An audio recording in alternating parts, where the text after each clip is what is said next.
Awesome as always. Welcome back, everyone, to Show Business, your one-stop shop for box office numbers, movie news, and new release reviews.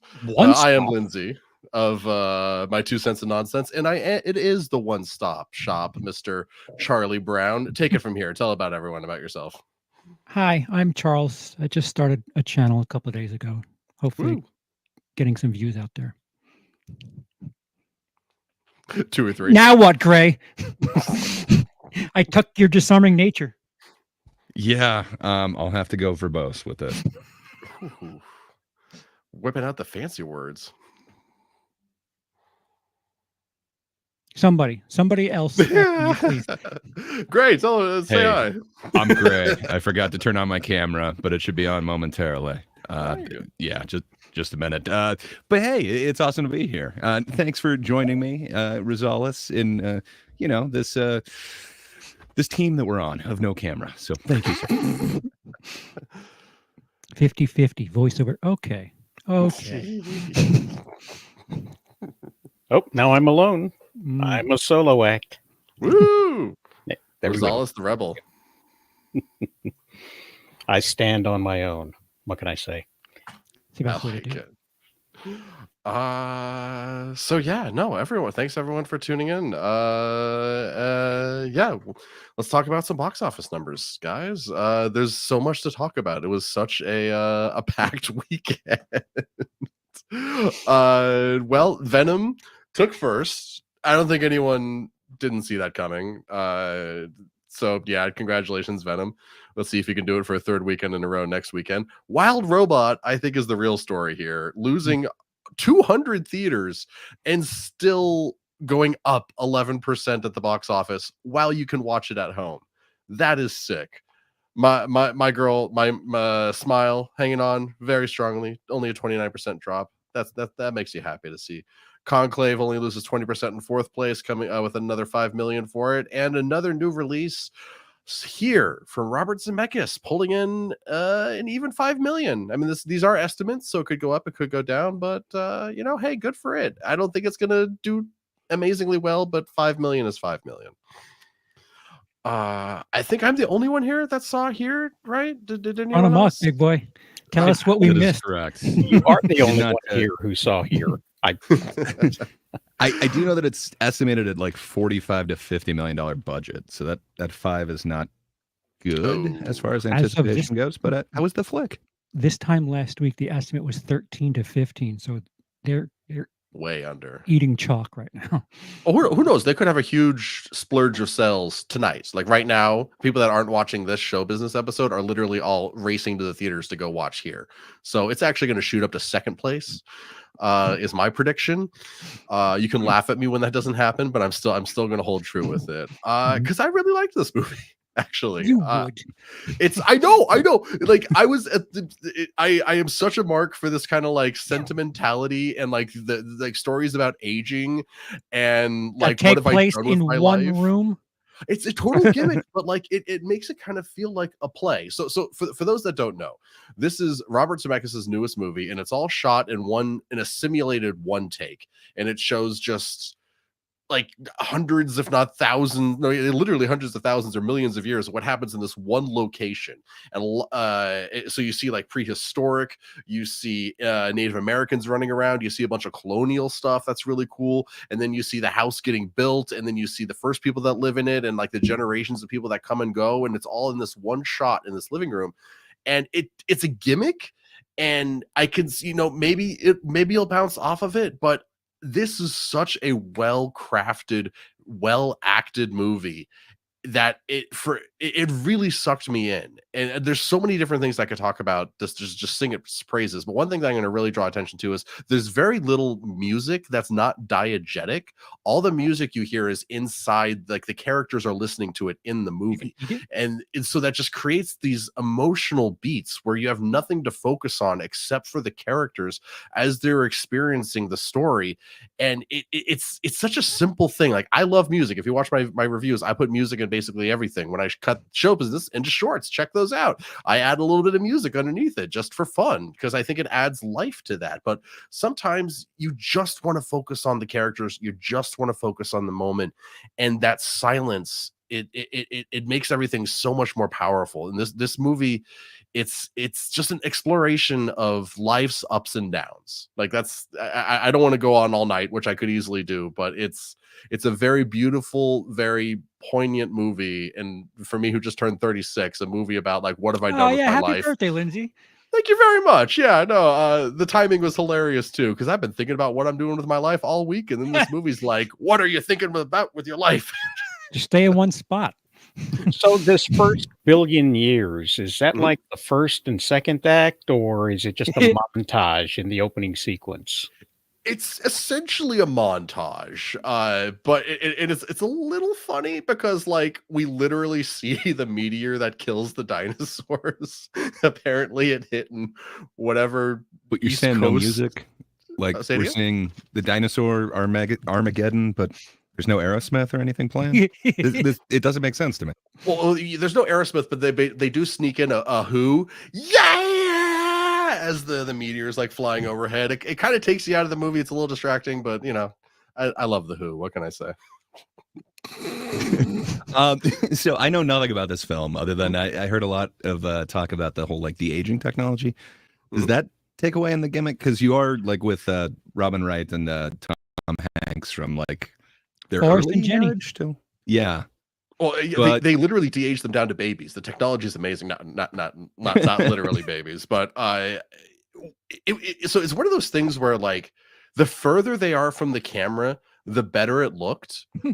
But they also would That's not a compliment. no. No, 'cause, like, although I've gotten that comment many times about myself too. Oh, I mean that's not to say it looked horrendous when the camera was like this with Tom Hanks, but like it would just be much more noticeable.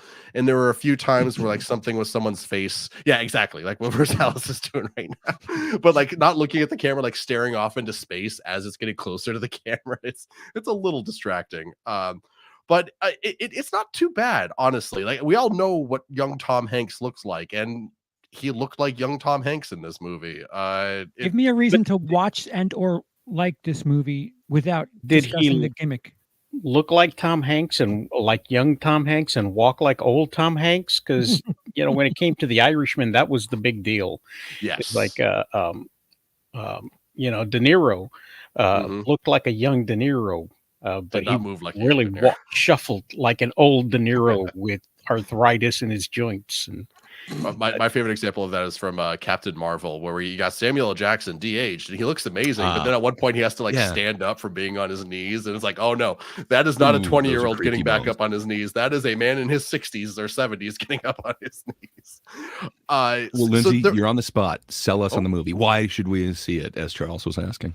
Why? outside of the Reason. gimmick, I'll throw out there it's Robert Zemeckis, one of the greatest filmmakers to ever live. Mhm. But that does kind of fall under the gimmick umbrella. So to move past that, it's a really engaging emotional journey. You're literally watching, like, not like every second of Tom Hanks's life, but you're watching from more or less the moment he's born to probably the last happy memory he ever had with his wife. Spoilers. And Damn. it's kind of hard to Sounds not fun. get affected by it. Especially at the end when they finally break the gimmick. I know I'm not supposed to be talking about the gimmick, but the moment when they break the gimmick, I dare you not to cry. I am not kidding here. I dare all of you to watch this movie and not cry when they break the gimmick. So they show You us. know, I'm gonna cry. That's fine. But can I just ask you? So you Yeah, mentioned totally. like the CG de-aging or whatever. Maybe not perfect. In moments. Is this something that we need to see in theaters? And I'm playing devil's advocate here. Like, obviously, go to theaters, support cinema.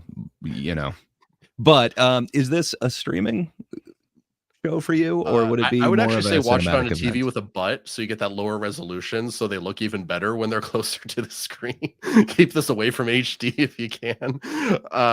But you could probably wait to stream it. As much as I say support cinemas like you did, also there's 35 minutes of trailers for this movie, and I saw it. I watched a couple of reviews for it after I got home. I listened to them anyway, and they all also mentioned 30 to 35 minutes of trailers in their movies. So, hey, cinemas, you want to not go out of business?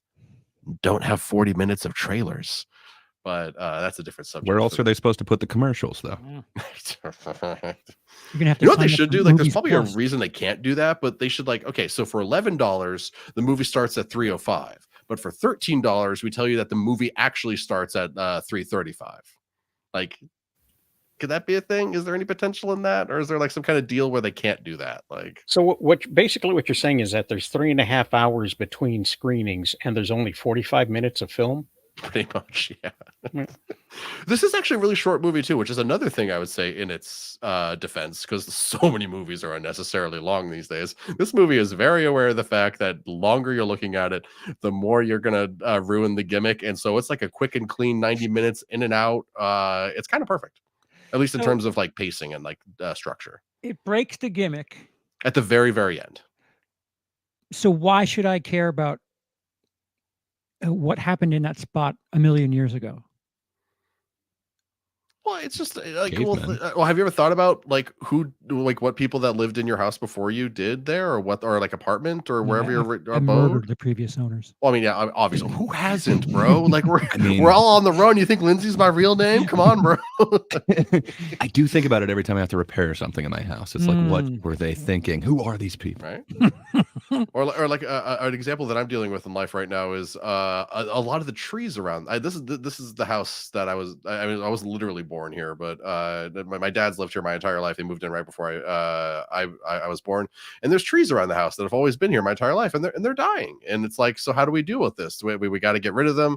Like, Yeah. they're still there for sentimental value, but like they're a threat to the house because they might fall on it and shit. It's it's just little things like that. Like, who planted those trees? Was it the people that lived before us? Was it the people who built the house? Did they build the house around the Are tree? you high? No, I'm just Only these are there just was the a thoughts gimmick I have that you right could now. watch to know. Man, Exactly. Directed by Robert Zemeckis. See, I can't help. Go ahead, Rosales. I'm just going to ask, how important is the gimmick to the storytelling in this? Because you can make this type of film without having that particular gimmick. So it obviously must be part of the storytelling itself. Yes or no? I think the point of the gimmick, like at the end of the day, is because like this isn't. Oh, this is gonna sound so pretentious. Nice. This isn't cinema acting. This is theater acting with That's worse. with an RE at the end, not an ER. so they're really projecting. Oh, not necessarily projecting so much, but like they're not really playing. They're just in a space. Like, have you ever seen a theater in a round? I know that's even more specific and even more snobby if you know what that is. But it's Well, the they're- trailer doesn't help that because they always seem to like have a conversation in the corner where the camera is, and it's just like there is a lot of that, and it does get awkward. And there's moments where it does feel like a shot in a shoebox because like there's just too much in the room. But like because there's just too much detail. Like I think the 40s storyline, because it's like the guy who invented the lazy boy chair and his wife, they were just adorable. I love them, but like their living room was so packed full of stuff. I could not live in that space. I'd feel claustrophobic, and I'm not claustrophobic at all. Finally, Lazy Boy is getting recognition in cinema again. Right? Not just Yeah. basketball, but apparently here. Awesome. This is actually a prequel and running alongside and then sequel to Basketball. Fun fact. well, so all the accolade and praise Hmm? that Boyhood got, in the end, This is that better than movie- Boyhood, but go ahead. That movie was a gimmick that really didn't exploit the fact that, all right, so you filmed it over 12 years, Mhm. but there isn't an arc. The only arc within that movie is aging. Yeah. So Oh, there's the person who like they gave $1 to on the street one day, and then they're a McDonald's employee at the end of the movie because they turned yeah. their life around when they got that the dollar. only person who has an arc is the restaurant manager because, like, great job, great kudos. No, I agree. I actually hate Boyhood. Everything you're saying, there's so many scenes in Boyhood that don't exist other than we need to show him at age 11. And so here's a scene of him at age 11. But no, there is a legitimate arc in this. Tom Hanks's character does go through some shit. and at the end of the movie, he's a different dude. Him and his wife. There is a story here. Like there is a through line, and like his parents and his mom and his dad, like after Tom Hanks and his high school sweetheart basically get pregnant, they move in with Tom Hanks's parents, which played by Paul Bettany, and I'm blanking on the wife right now, but they were both incredible, especially Paul Bettany. Wife was very good too, though.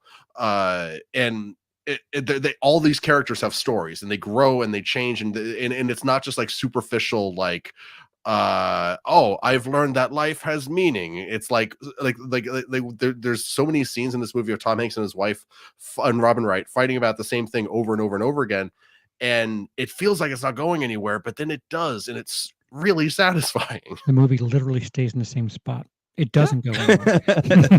No, I the see, camera I doesn't see go what you're anywhere, saying. but the Okay, people no, do. you got me there. You got me there.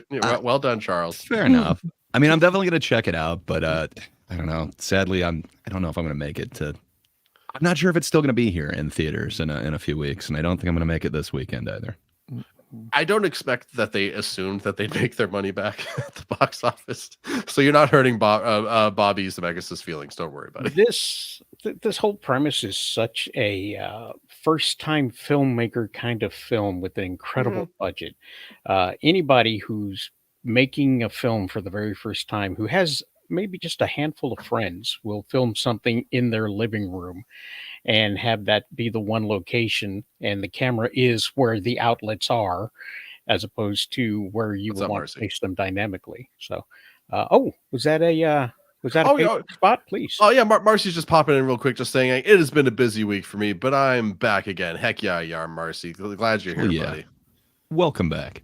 And also just other people in the chat too. So, sorry, Rosales. No, go ahead, please. Lucas Dalton, my little brother, Dice, my best friend. They haven't accepted it yet, but it's fact. Just deal with it. That's Marcy again. Scott V, always good to see you, buddy. Jacob, and I think I saw. Don't want to move. Where is he? Where is The he? other Where is Jacob, he? producer Jacob, is here. What's up, Adam? And thanks for the birthday wishes, my friend. EP. EP Jacob. Yeah. Yeah. I apologize. Don't laugh at our boss. I need to put more Yeah. respect on your name. My apologies, sir. Jacob Benson. You're only here because he allows it. Okay, don't forget that. But yeah, I mean, good point, Rosales, with the whole like every first time director. I've worked on 2 student films. One of them was in one location, just like this, where it was like, okay, let's do like a stationary camera, and it was like, okay, yeah, I can do sound for that. That'll be easy. And I think there's a British show. You can tell us more about this. I think it was called like The Royals or something like that, The Royal Family, and it's shot from the perspective of the television, and they sit on a sofa watching TV and comment on what they're watching. And such a one. I mean, it's kind of a gag. Sounds like Gogglebox. You know what? I don't watch British TV because I hate paying taxes. So, I don't really know what I'm talking about. I'm speculating here. It doesn't sound so different from over here too. From what I understand, a lot of people enjoy watching TVs. So, our royalty as well. I mean, TV is basically royalty in this country. Let's be honest here. But Marcy, thank you, sir. I had a very lovely birthday. Thank you, man. Also 17 Danish Connor. How do you pronounce it? Corona. Kroner. Okay, I got it. I'm figuring all this out still. I'm going to be a good producer one of these days, guys. One of the next 2 weeks, I will not be here, so start swimming, buddy. Oh god. So get good. No floaties. Oh, they're taking out the bumpers in Bowling. Yeah, but if this were Zemeckis doing this for theater, I would kind of be interested, turned on by it. Like, yeah, something unique that. I mean, what does Zemeckis have to prove doing this CG gimmick in one spot? Would it be that unique in Oh. theater though? Because like you're always kind of at one spot unless you have like a rotating stage, right? Like you're always going to be like basically in one room from one spot. Yeah, but at least in a film setting, the image is constantly changing. That's true. Yeah, that's what those big budgets are for, by being able to have these different vistas. And I do have something I want to mention Speaking that I of haven't big mentioned budget. yet. But yeah, like got to throw this out there. Jacob, thank you so much, dude. Internet high five, my friend. $20 super chat. Love you, buddy.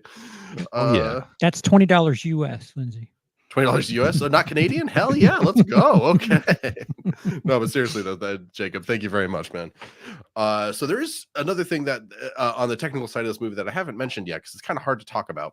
So imagine like a lockdown frame, but then like parts of that frame are like this section is in the 1920s. This section is in colonial times, and this section is the 1980s. And they're all kind of like shifting and moving in and out of each other, kind of like how dialogue on Archer is sometimes, where like I'll be like about to finish a sentence, and then they'll cut over to like another character on Archer who finishes my sentence, and that's the joke.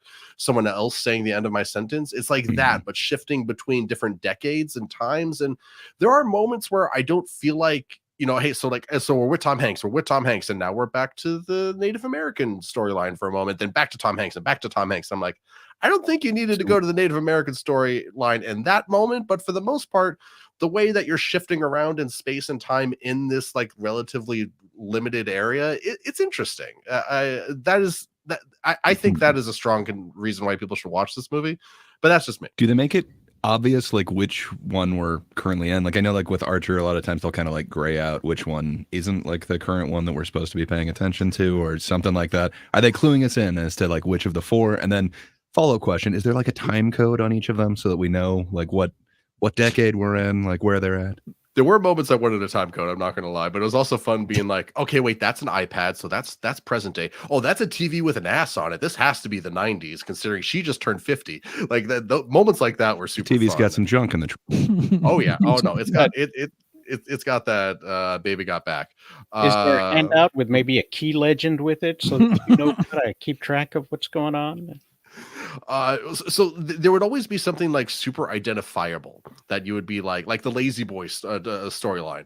So like when they're about to shift to that for a moment, like they put this, so the way that they would shift is like they'd literally put like a box on screen, and that box would be for that moment in time a different period from the rest of the movie. And so like they put like a box around the Lazy Boy. So like, okay, so we're shifting now to the Lazy Boy, or they'd focus on the couch because there's discussions about like Tom Hanks' wife wanting to get a new couch because she hates the old-fashioned couch that his mom has, and so the couch would then become like the center transition point whenever they go back to that timeline. Little things like that, so you don't really get super lost. Like I'm not going to say it's impossible to get lost in it, but I think it's able to get you through it without holding your hand too much, which I think is also impressive. Like there's very few moments of someone going like, oh my god, that Watergate, in order to like make you, oh, so we're here now. I think the clumsiest one was actually the COVID one, because there's like a person who's like spraying something and then she realizes I cannot smell anything, and it's just like, I mean, if she didn't say it out loud and we just saw her sniffing and getting frustrated about it, it would have been one thing, but the fact that she literally says I cannot smell anything is like, I don't know. That was the very weak moment in the movie for me. I should have worn my mask.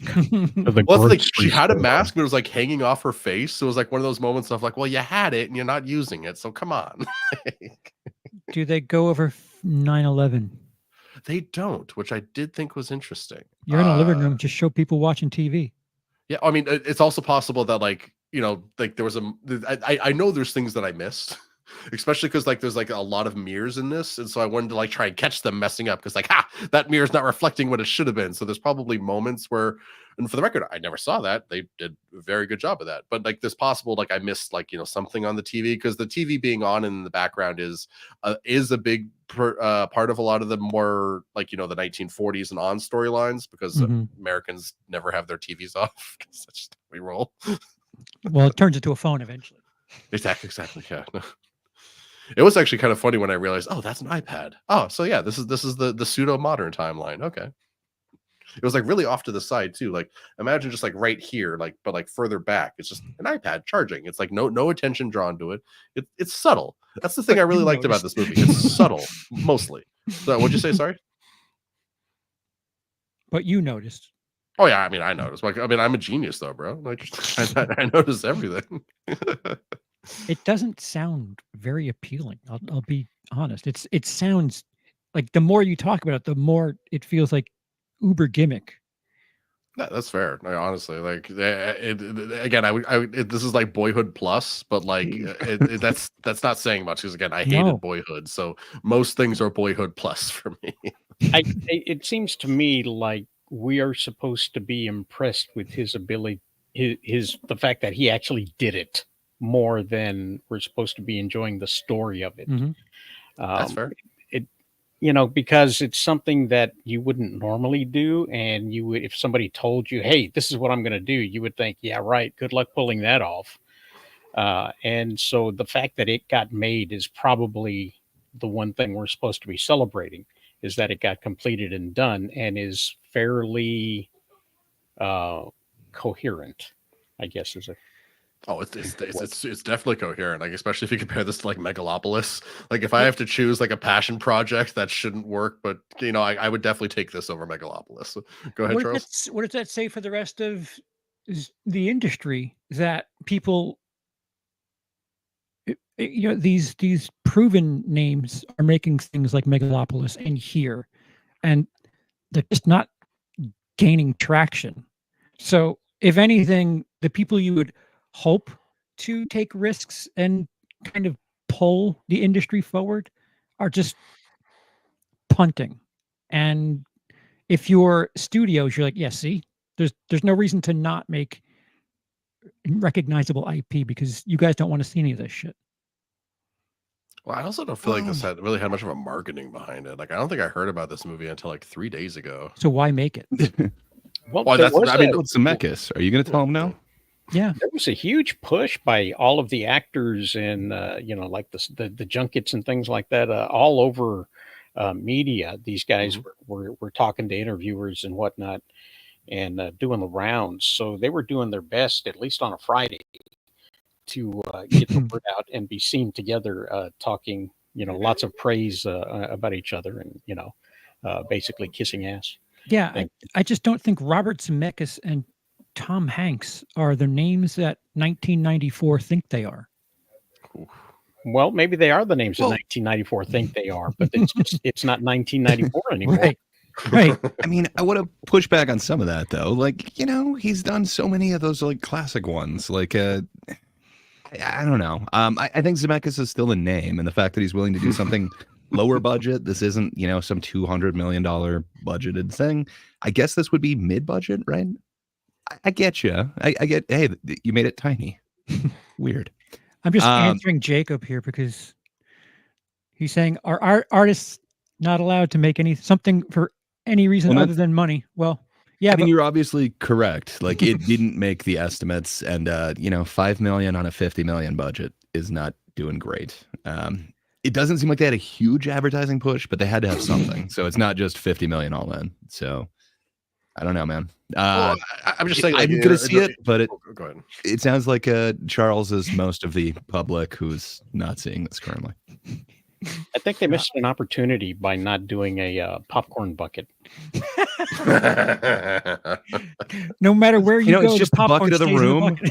bucket. Yeah, like it could be It's like a living 4 room quadrants. popcorn Like this one can be colonial time. It'd be awesome. Just a variety. You'd have to see the movie multiple times to collect all the buckets. And so, I mean, it's kind of like Clue, where you had to go see the movie 4 different times to get the 4 different endings. Oh man, I love a modern Clue so badly. You have no idea how much I'd love for a movie to do that. Like that right? would do something to modern filmmaking. Again, I get what you're doing, Jacob. At the same time, I don't entirely mean it, but at the same time, studios aren't taking risks, and they need to be shaken out of their habits. Here's a popcorn bucket. But for all the money, Lindsay, is it better than Forrest Gump? Does it even hold a candle to Gump? So here's my dark secret. How much I like Forrest Gump kind of depends on my mood and the tides and like what time of year it is. Blasphemy. I mean, like I like it, but sometimes it's like so saccharine. I like just can't. Maybe you just don't get it. Stomach. You see, life is like a box of chocolates. So whenever the hot flashes hit, that's when you don't watch Forrest Gump, right? Basically, yeah. No, when my mansies set in, that's when I But so that's a difficult question because they're two very, very different movies. It's like almost like saying like, so what do you like more of James Cameron, Avatar or The Abyss? It's just like, wow, those are like, well, yeah, I agree too. The Abyss is incredible. They're just like, they're just such different movies. But agreed. If I had to go with one, I think right now I'd say probably Forrest Gump because it's more accessible. But like this movie, I think is more interesting, if that makes sense. Okay, is here gonna spawn a casual fast food chain, if you will? Well, do they have a Bubba Gump there? Okay. Casual Well, there would fast work, but chain. I'm just saying, like we got Bubba Gump Shrimp Comp because of this. You're not You wrong. can rent your Lazy Boy here. You know, that'd be the place to rent your furniture right there. So I also just need to ask real quick. Just I know it's a segue, but is Bubba Gump Shrimp actually as bad as everyone says? Like No. I've wanted to try it a few times just for fun, but it's not bad. It's actually pretty good. I have It's no Margaritaville. I don't know. I've never been there. I had glasses. I have a I don't know memorabilia. Preach, glasses at Jacob. home. Preach, my friend. I'd like James Cameron to go back to telling stories instead of playing around with So- tech and calling it a So movie. to what that statement is, I feel like with something like Megalopolis, and to a certain point, this just feels like someone else getting Tom Hanks to do a thing that takes place in one spot, which again could have been a theater, a genuine theatrical, show theater, not a movie theater. The Terminal, guy stuck in an airport. I love that movie. That movie is a horror movie to me now, by the way. I mean, yeah. But Have you ever had to try to get goat medicine through customs? It's not as easy as you think. no, just a me. I'm just trying to get a me through customs. Or the balloon explodes. Oh no, it's in my blood. But all these proven filmmakers, they're getting money that some people on the up would really just kill to have half of it, Mhm. and they're just kind of like fucking around. I wouldn't describe this as like a fuck around movie so much. Again, like that editing thing, it's so different than any other movie I've ever really seen, and like it's not like distracting. Like, oh god, stop doing this. Like once you kind of maybe in the beginning when you kind of settling into it to understand like what it's going to be doing, but once you kind of get it, you settle into a rhythm with it, and it's just part of the story. It's almost like the definitely ultimate seem more- director cheat of like, so like I want you to be looking here right now. So he literally puts a box on a, and on, then- a, on a level of ambition between here and Birdman. Wait. What's more ambitious? Oh, sorry. So I guess it is Gravity. also supposed to be like a oneer and kind of like a stage play. So That That's not a also bad comparison. is a bit. Well, they don't stay in one spot. The camera True. stays moving. Yeah. Do you think it compares at all to Birdman, or do you think it's going to get the nods that Birdman got? Throw Gravity in there. I definitely do think it's Rank going to them get like by creativity. And then I got two more to have you rank after that. So Run. hurry up with the rankings. okay. Well, honestly, probably of those three, Birdman, here, Gravity. I love Gravity. Wow. But like Wow. it's I don't know, it's after a while it's like just more crap happening in space. Best And of luck on the next Iñárritu casting call, buddy. that's fair. Okay. So if he hears half the things I said about the Revenant, that man will never be in the same room as me. Let me tell you right now. So you seem way more I do love positive Birdman, about though. this Birdman's one. amazing. Go ahead, Grace. I'm Oh, sorry. good. I mean, who doesn't love Birdman? Come on, Michael Keaton. Yeah. So the Go, other leave. two that were kind of artsy and controversial this year that also were kind of talked about maybe doing stage instead. So how would you compare it versus Megalopolis and Folie à Deux? Oh, it's better than both of those movies. Like leaps and bounds. Well, I mean, better. I assumed you thought so, since it's the only one that you're going positive on. Where I don't think you were quite as glowing with either of the other two, but. Well, You to be see fair, the my review of ambition in this one? Megalopolis was I didn't like it, but I want everyone to see it for what that's worth. 'Cause I guess each of those kind of has like a gimmicky artsiness to it, where it kind of seems like that's what Zemeckis is trying on this in his own way. But perhaps I'm reading too much into the one place, just one camera. I think it's weird that the day after Halloween, people were just done. I mean, Smile 2 was in third place. Yeah. I mean, I get it. Friday is November 1st, but man. It's the second best musical of the year. It's great. But people went to a theater. They brought their loud ass families and watched something they could have rented at home. I was like wondering if anyone would get that joke. So I just said, medicine is for go to Tom Hanks. I love the terminal. Thank you, Joker's Corner. So I cut you off, Charles. I don't remember what I said. Oh, okay. Does he secretly love Madam Web? Sir, leave. I mean, don't we all? It has a certain place in my heart. I know that. I it is fun not on the watching it. bottom of my list for this year. Which is Spider-Man from the Amazon is Hey. what really drew me in. That's something of a sexy mean, segue. We'll just I kind of hope the spiders were worth it, Mom. tiptoe sideways to to news. some Venom.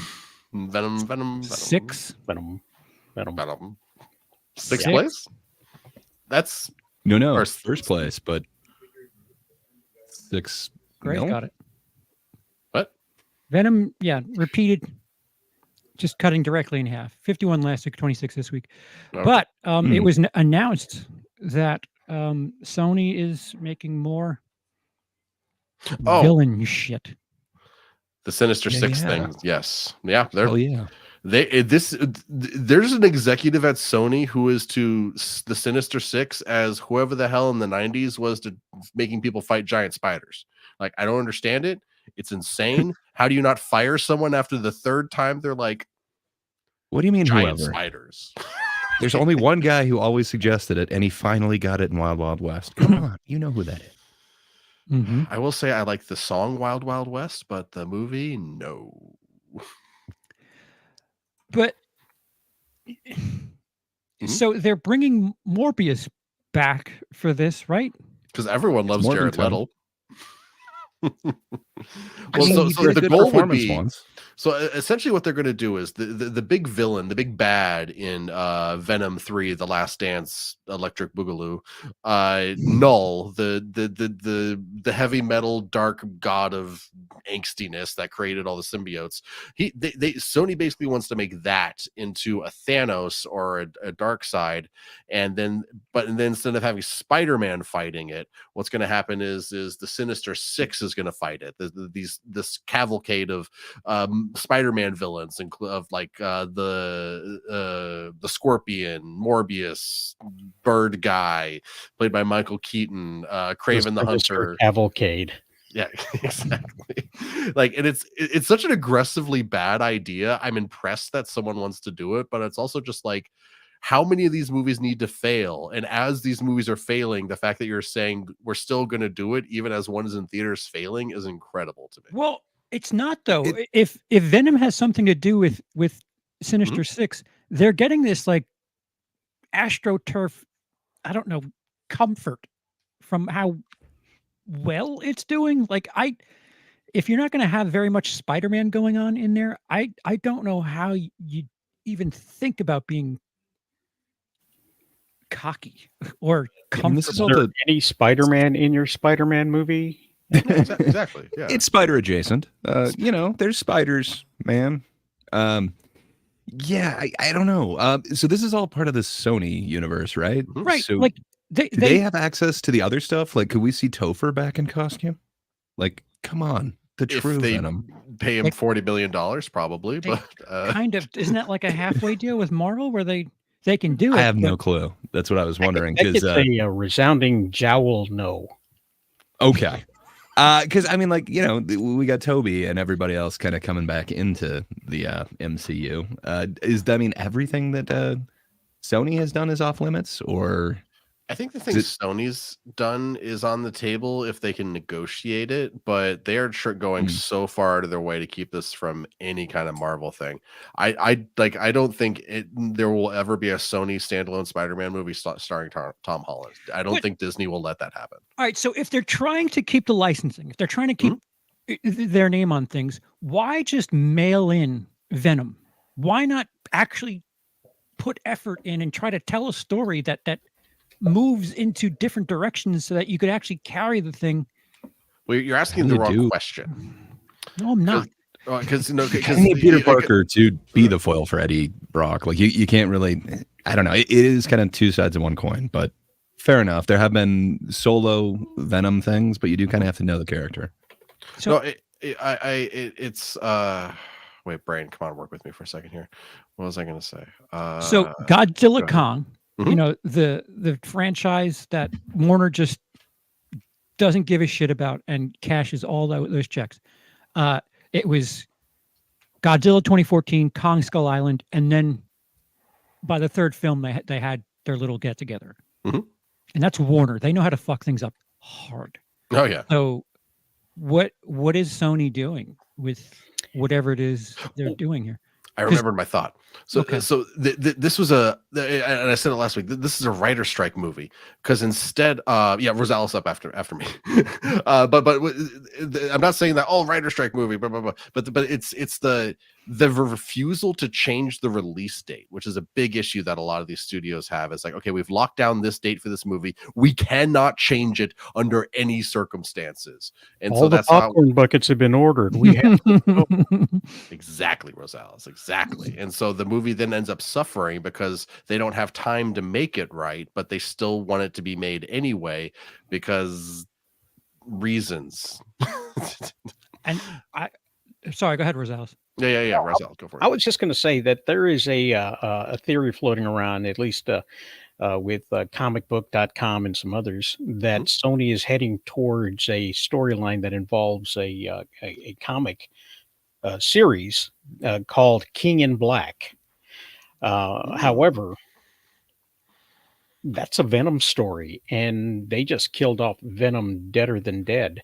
So, in order for them to do that, they would either have to bring up other symbiote aliens, which they introduced in the last Venom movie, or they would have to bring over Tom Holland Spider-Man or a Spider-Man in order to take the role that Venom would have had in the movie. So That's interesting because they it say the looks Black King in Last Dance, actually.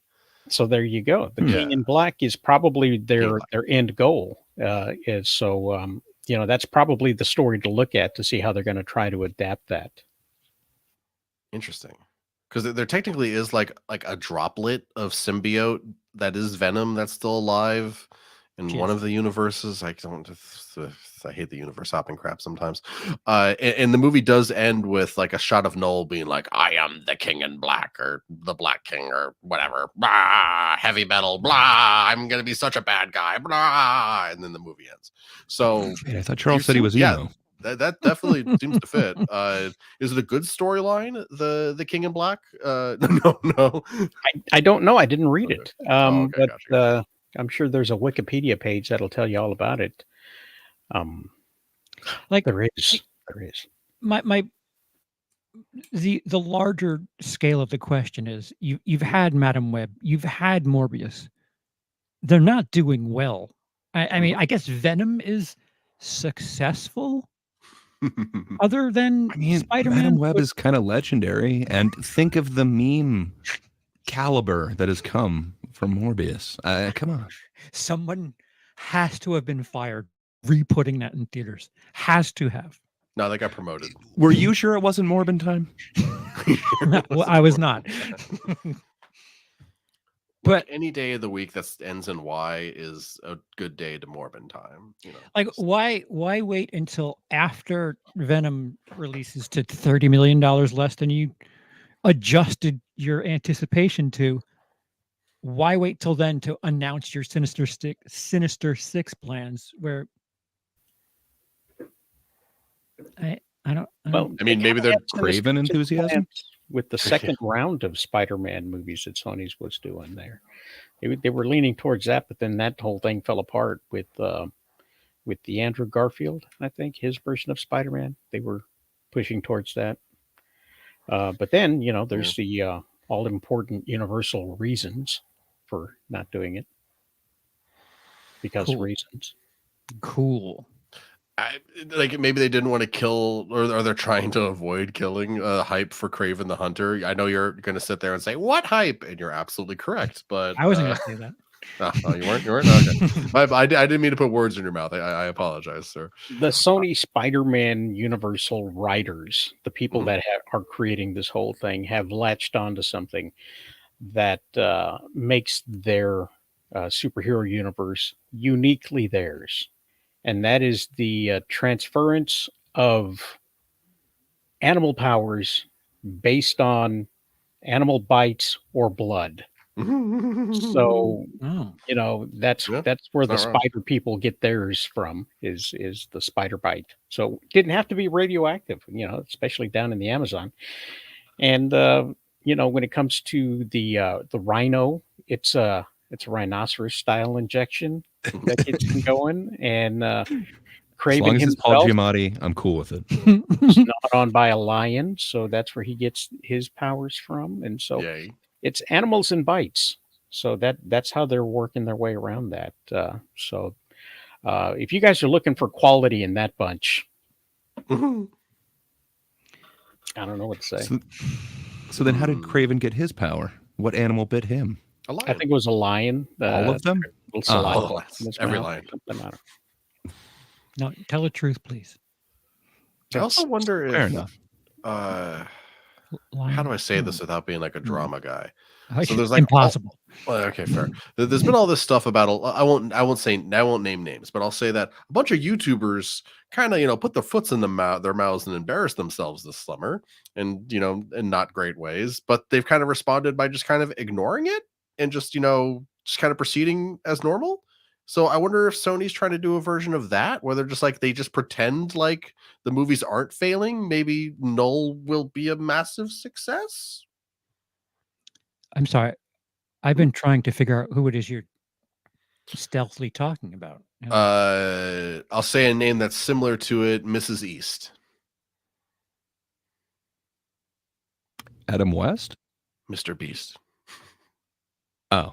What does he have to do with Sony? Oh, because he's just ignoring all the drama and just kind of going on like as if nothing's happening. And so maybe that's what like Sony's doing. Like if we just ignore all the hate, we can just think like this is a good metaphor. Doesn't work he here. released a letter from his attorney saying that he was absolved of all guilt, and there was an investigation that he paid for that found him innocent. If we were talking Sony does about, seem to be above it. Like their actors aren't steering into the controversy as much as a lot of others are. So I don't know if it's just the actor's choice or if there is kind of a, hey, let's stay away from that stuff. Let's not respond to it. plus, how dare you assume that Sony is doing that well? As well as Mr. To make that comparison. That is an insult to Mr. Beast, assuming that he has comparable numbers as Sony Pictures. It's one of those mysteries, man. Like going back to that dude in the 90s obsessed with big spiders. Like when you're in a position of power and there's something you want, you're gonna get it whether people want it to be had or not. So it's Sony's obsession with spiders that's ruining them. Pretty much. They now own a theater chain. Yeah. And you would think they'd be a bit more motivated to have some really, maybe they think this is badass shit that they're getting ready to put out there. But I mean, this isn't like a complete write-off year for Sony. They've had some successes. Well, Beetlejuice Bad is a Boys. Sony movie, and Bad Boys. Right? Beetlejuice is not Sony. I think they partially own it, actually. That's Beetlejuice was Warner, I think. Thank you. Was it? Might be Warner Mount. It might be one of those. Like Barbie was Warner Mount. That's right. I forgot about that.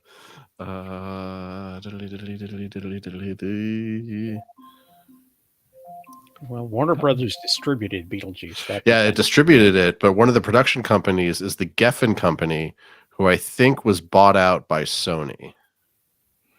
It hasn't been bought out by Sony. Backdoor Sony. If you're watching anime, you're paying Sony. So Oh, yeah, that's fair. Okay. Well, anyway, we're getting too deep on, on the rabbit hole of who owns what company at that point. So never mind. I take it back. So Sony's got Bad Boys, probably not Beetlejuice, although I'm not giving up on that yet. Well, okay, because I think I told you guys I know one of the, or I was at the wedding for one of the producers for Beetlejuice, and she worked at Sony at the time. So it's anyway. it's too much inside baseball. Believe you. Hope you signed an NDA there, buddy. I mean, Actually, if you did, you're in trouble. Well, I mean, I haven't spoken to them in like 10 years, so I don't think they're going to mind if I was like, oh, hey, I knew them when they worked at Sony. No, they sat me next to Bobby De Niro at the table. What are you going to do? Any other big movies for Sony this year? Just Bad Boys then? I'm blanking on them. Venom. I had to have something else. Yeah, I guess Venom. It's been number one for what, 2 weeks now? Hey, good for it. Oh, they also had Tarot. That was a Sony movie. Oof. Yeah, I don't know if that was quite a hit, but Bad Boys is doing good. Bad Boys did do good. Ride or die, you never know. Well, Unless it's named The Book of Clarence, so there's that. Is that a sequel to the Book of Henry? They did the One More Shot. They released that, I think. Uncharted. Oh, that was them. Well, that makes sense. Sony, actually. Yeah, yeah. Ghostbusters, Frozen Empire. Which, But I mean, field movie. oh yeah. I think that one did actually all right. Frozen Empire, it underperformed, right? A bit from what was expected, but Yeah. And we I can't mean- forget the crossover hit of the century, the comic book adaptation or the cartoon adaptation or whatever it is of Harold and the Purple Crayon. Oh, that was Sony too. Oof. And of course, it ends with us. I didn't mean to cut you off there, Gray. I apologize for being a jackass and jumping right in on so that one they actually did some pretty good numbers with. It ends with us, so fair enough. I forgot that one was Sony. Sequel. And Wolves too. So That's right to Apple Plus. Yeah, I have an I have no Asian idea how cinema that- release this year called YOLO, which has made $500 million with only 2 million of it being domestic. Oh, wow. Maybe I haven't they heard should about just- that movie. YOLO? Yeah, it's I don't want to come off as insensitive, but the letters aren't something like they're a bunch of stick figures. I don't know what language that is. That's inoffensive. looks like it might be a Chinese thing. Or Korean? Probably Yeah, Chinese. keep going. Japanese? Oh, Mandarin. It's Chinese. It's Chinese. It's Mandarin. Is the This main is not language. a good hole for me to be in, guys. I'm going to have to bow out of this. Yeah, maybe I won't ask that question on Charles's channel. Never mind. Wait, I want to know now. Moving on. Good times. So Venom, real Yep. good. Yeah, so hey, I don't know Mhm. where unless they're making another are they making another Jumanji movie? That's a good question. I mean, The Rock is hurting for work right now. Who knows? Yeah. Well, he's got that straight-to-video blockbuster that they decided to release in theaters. You mean the giant big budget one? Red one, to be exact? Yes, the So- big red one. That's what we're talking about. Come on. So it's got Jumanji Chris Evans 3 in it, too. is officially confirmed for December 11th, 2026. Makes sense. Why wouldn't you do that? Christmas time. Yeah. A gift to us all. Oh, I guess it just got announced a couple days ago. Yay. Nice. I mean, come on. They won't have You the got original cast. I mean, after the Well- Minecraft movie, Jack Black's going to need some work. So Yeah. Yeah, between Badlands and the Minecraft movie, I'm not thinking his last few choices are quite as good as they used to be. Is this confirmed? Rock got 50 million to do Red One. That could explain the 200 budget. million. Yeah.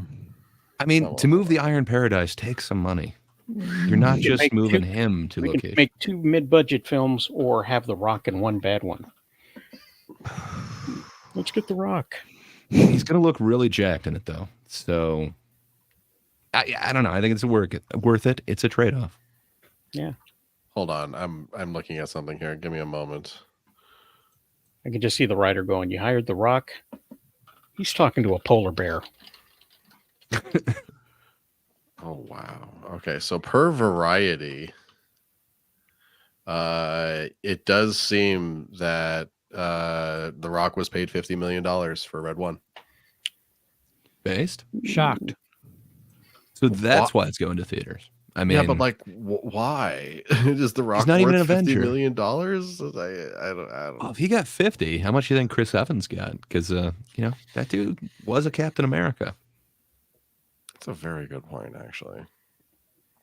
Like, what was the last time The Rock had a leading movie that did well? Like, he had Black Adam, which did not do very well. That does not count. That doesn't count. Black Adam doesn't count. Like, I think it was Doom. Wow. Ooh, No. That's the like Carl Urban 05. classic. One that did well. I think it did well for what it was. I mean, how did Baywatch do? I mean, that's Great kind of like question. he's made a bunch of those. Just like Rampage was just kind of blockbuster noise. Just then Yeah, he he did. had a Oh, formula. Fast X, of course. yeah, those two. 2023, Fast X. Was he He was in technically the lead in there? Yeah. He had a cameo. He had to flex out of a cast or something. He's credited in there or uncredited. It's on his So- IMDb. So it made $715 million worldwide. That's not nothing. Can I get the budget? Probably better than Hobbs and Shaw did. Yeah, probably.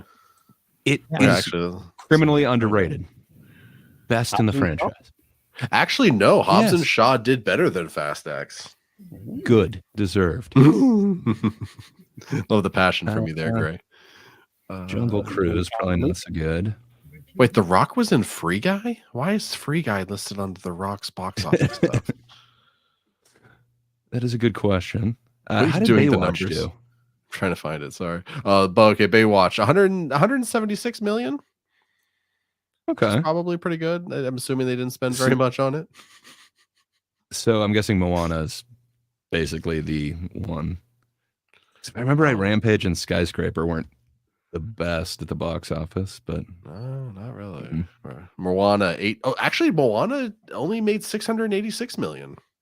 really? I thought that one would have to be $1 billion, especially with what all the cartoon ones are doing this year. No, actually, so Uh, wow, this is incredible. The only $1 billion movie The Rock has been in. Oh no, so there's been two. The Fate of the Furious and Furious 7 are the only $1 billion movies The Rock has. Damn. Welcome to the Jungle got close. 961 million. Okay, that's so much better than I remember. I guess I just remember kind of the reception to it, not the actual box office. Damn. Okay. Oh, so I guess the Red Notice actually got a small theatrical release because it made 173,000. Good for it. Oh yeah. You got to do that to keep it open for award season. That's true. He needs that theatrical release. Want to make sure you're eligible. It makes sense. That is insane to me, though, that the Rock has only $2 billion movies under his belt. And they're both Fast and the Furious. Like, it totally makes sense, but like, I just assumed he was a bigger deal than that. Yeah, I mean, he did a bunch of them that were kind of interesting, but I don't know that they were necessarily like successful back in the day. It may have that kind of elf surprise to it, with The Rock and Chris Evans and that other guy. The other guy. Fill in the blank, I guess.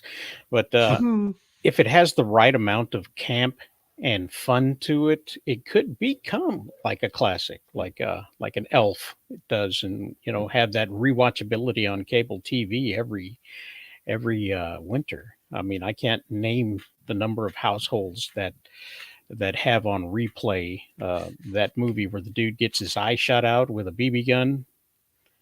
Oh, Christmas Story. Yeah, Yeah. but it's Red Notice. Yeah, it could that could be a thing. You know, it could possibly be a thing. Who It's knows? theoretically possible. I think it's a little too generic of a movie based off of what I've seen. Well, I like your enthusiasm. I like where your head's at, Rosales. But Jacob over in Corinthos, imagine making so much money that making a film under $1 billion is considered a failure. I mean, I'm right there with you, buddy. It would be an awesome problem to have. I wish that was my problem. I guess I just assumed that he was more of a box office juggernaut than that. Like these are good numbers. I'm not going to say they're bad numbers, but I guess they're just lower than I expected them to be. I guess I thought Skyscraper did. I did 236 worldwide, which isn't horrible. But I thought it was more. I don't know.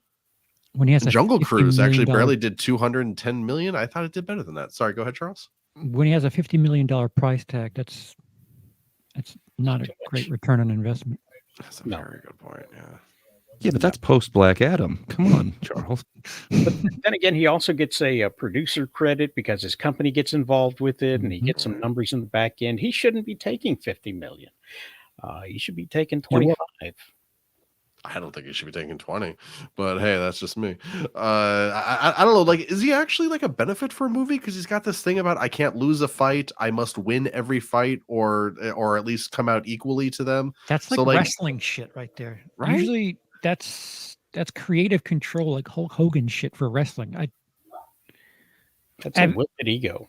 Yeah, isn't like, didn't that cause the separation between Vin Diesel and him for the Fast movies where neither one of them wanted to lose? Where it's just like, guys, it's fiction. Yeah. Yeah. It was definitely a part of that. I think Jason Statham might have been part of that too, especially because when they started being the bad guys and the good guys fighting the bad guys and the bad guys being good guys and the good guys being bad guys. But it takes the teeth out of the fight scenes. They're not fun to watch because we know that The Rock will not allow himself to lose. He's not allowed to lose. So it just makes it But you anything's can't even negotiable. What if this is the one chance that he negotiated for a loss? maybe. So Juror number 2 opens this weekend. That is the rumored last film directed by 94-year-old Clint Eastwood. Fuck. Yes. They may stagger the release from Ultra Limited, which is 50 screens, because they don't want bad press for his final film. Yeah, I was going to say, I swear it opened on November 1st. Because no, it did. It did I on was 50 able screens. 50 screens. Okay. I was luckily, I guess, one of those screens. So, yeah, I was able to kind of catch it.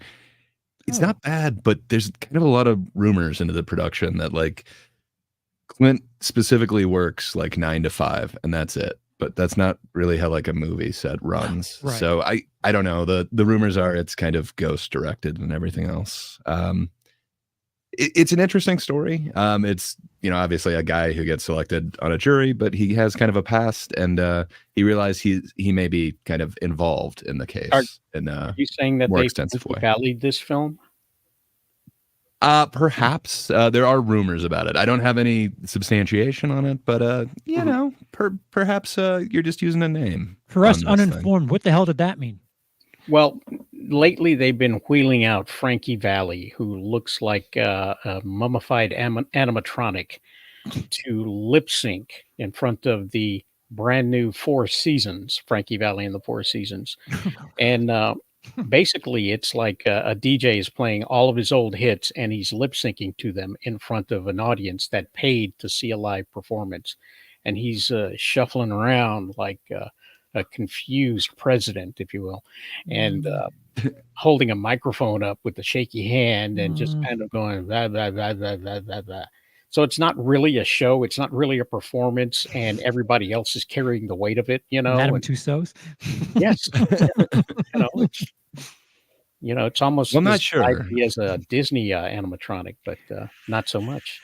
So It does sound similar to that, the rumors anyway, but I do know that he is on the set, at least from 9 to 5. So I'm not sure, That's something. how involved he is in that time, but it just sounded like the the B team was doing a lot more than It's- the A team, kind of reversed of how it usually is. It's weird because I don't know. Eastwood was making a couple of movies at a time a couple of years ago. Like, three. What was the one where he actually used the guys instead of yeah. actors?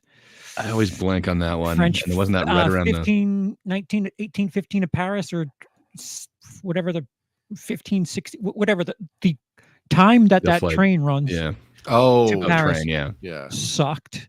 It's so Um, bad. Movie's terrible. The Mule I actually quite enjoyed as much as people thought it was a little heavy with the dialogue. People talk like that. I'm all right with that. I never but saw it's- The Mule. I like Mystic It's River. good. Like you want a You're lot of going stuff back with that. 20 years now. Well, I know. I'm just saying. I'm just Yeah, trying to think of the Perfect last World one. was pretty good. Because I didn't like that Tom Hanks pilot movie he made. I found that incredibly boring. The Oh. one about Hudson? yeah. Well, what was that called? Sully. That's what it was. I did not like that movie. Did you like American Sniper? Oh, Yeah. Nah, not really. Lindsay, some people are showing you some love in the comments. Sorry, we're just getting a little distracted. But so, what are our thoughts on The Rock as Hercules? Thank you, Bronson Wright Wolf. $2. He's not believable with straight hair. I'd say if Arnold can do it, The Rock can do it. Let's Yeah. see. Didn't he do it already though? He did. The movie was okay. The movie couldn't just very similar to Never Let Go. It couldn't decide if it wanted to be like clever and mythology doesn't exist, or no, mythology does exist in the same way that movie's like, she's insane and the world's fine. No, evil things are, and she is insane. Maybe it's both. Exactly. It didn't really work for me, but it was kind of fun. I think it's a good role for him if he doesn't talk much. Like Schwarzenegger. Yeah, exactly. And then I'll do Marcy real quick here, but just staying in the same vein. Thoughts on The Rock and San Andreas? I never saw San Andreas. Is that the where he's a chopper pilot? Yeah. He gets I've seen the scene where he gets a helicopter like into a canyon. That's kind of cool, but I never. But that's not him. That's CG. Exactly. It's a CG. Yeah. I don't know. I do like Alexandra Daddario, so maybe I should see the movie, but I never got around to it. I feel like Thank you there, Bronson Wolf. I appreciate you, buddy. yeah, he's fun. I feel like he's got a bit of arrogance as an actor that he has no business having. He's got his wrestling ego Mhm. in acting, and it's like, we're not the WWE. Like you're an actor here. It's not the old days where big muscle guys are blockbuster gold. Like it's not Schwarzenegger and Stallone anymore. You can make a successful movie without having some big oiled up muscle guy to sell it with. And San Andreas it's fine, but Mhm. I mean, he sure, you doesn't can make it make- without him, but right. does it hurt to oil them up, the muscly guys, I mean, Quick want that shout out to popcorn Marcy here too. Someone said that Frankie Valli looks like he doesn't know he's alive himself. Oof. I love it though. Could be Thank you, some of the Marcy. rumors as well. Yeah, But possibly. I don't know. He's made some really fun movies and some ones Changeling was that get mixed reviews. Yeah, Changeling was pretty cool. I love his one from like the 90s, A Perfect World. I don't know why that one just. with I Kevin love that one. Costner. Yeah. Yeah, like way back when. He's made some really awesome ones. Mhm. Yeah, but I can understand why you'd want to put his name on it or put Frankie Valli's name on there because is anyone going to see the new Four Seasons? I don't know. Did anybody remember what was the World War II movies he did? I know again it was 20 years ago. The Flags of Our Fathers. Flags of Our Fathers Yeah. and Letters from Iwo Iwo Jima. I never saw Letters Yeah. from Iwo Jima. I really like Flags of Our Fathers though. Yeah, it They're just both seems pretty like awesome. Yeah. if he makes 5 movies, like 3 of them are really solid, and then 2 of them are like, Yeah. not this time. What was that Yeah, movie that he did about the car? El Gran Camino Torino? or something? Gran Torino. I thought it was an El Camino. El Camino. He directed the Breaking Bad movie. That's amazing. That would have been interesting. I mean, he did like $1 Million Baby back in the day too. Good. Mystic River, like wait, Quality. you mentioned Mystic River. Yeah. Yeah. But yeah, I mean, like there are some quality ones. I think American Sniper also got some nods back in the day. It did. Not for the fake baby, but for Oh no, he everything. got awards for that fake baby. Trust me. Yeah. So Jersey Boys. No one really talks about that one, but Oh, I forgot. Yeah. About that one, yeah, he did some interesting ones, and J. Edgar, but no one talks about J. Edgar. Jersey Boys, was that the movie about Frankie Valley? I believe it was. That's why I wanted to kind of tie it back in. We're bringing but, it full circle, guys. yeah, This is it the definitely Frankie has to Valley do with the Four stream. Seasons. Yeah, but that was why Rosales was bringing him up. Just he was waiting for us to get there. How So wait, clever of you, sir. 18, whatever the 16 to whatever Paris, is that before 15, or 16 to after Paris, I Richard think. Jewell? After what? Before after what? That's before Richard Jewell. Richard Jewell is one of the last ones. So it in reverse order, it's sorry. So Juror 2, Cry Macho, Richard Jewell, The Mule, and then 15, Oh, 17. Macho, I haven't seen that. God damn it. It's kind of tough. It gets like a 5.7 on IMDb. It's not his greatest, but his performance it reminds me a bit of the whole like Gran Torino thing. What was There's the elements in gimmick there that with you can appreciate. 15 apologies. What was the gimmick with 15, 16 to Paris? Was it like the actors? He didn't have like, actors. He had the actual people. Yeah. there. yeah. So okay, yeah. So I did make that up. He brought the people from the Mhm. thing into the movie. God, that was a Yep. bad decision. They were so like I get it. You're trying to pay respects to them, and I respect that, I guess. But like, Why that don't you- you respect his gimmick? Come on, Why? you're all over Zemeckis' gimmick in this episode. You just shit on your head, Lindsay. Take it. no, there's a scene in 15, 16 to Paris, or whatever the fuck it's called. I don't think it's actually 15, 16, but the train movie where Keep like going back two to of these. Into Yuma. That's it. Yeah. I mean, Just greatest cast random- scene. Just instead- random trains. Unstoppable. There you go. There's a scene in the The Paris 12:30 to Grand Central. where two of the non-actors are talking, and they're supposed to be having a drink and relaxing as they're talking, but they're so on edge and uncomfortable after every line. It's like swirl a beer. I say line, swirl a beer. It's like it was so robotic. I wasn't watching people. It felt like I was watching like Disney. We talked. Someone in the chat was talking about the Disney Hall of Presidents. I felt like I was watching a movie starring the Disney Hall of Presidents. Just think about if they didn't have business to do. You're lucky they swagged those drinks. Sure. Oh my god, the drinking actually made them better. He's like, this is awful. Give them something to do. Every But I line, mean- take a shot. You juxtapose that to like Jacob was pointing out, like Unforgiven, High Plains Drifter, or Play Dude. Misty for me. Play Misty for me is Oh, man, he's- awesome.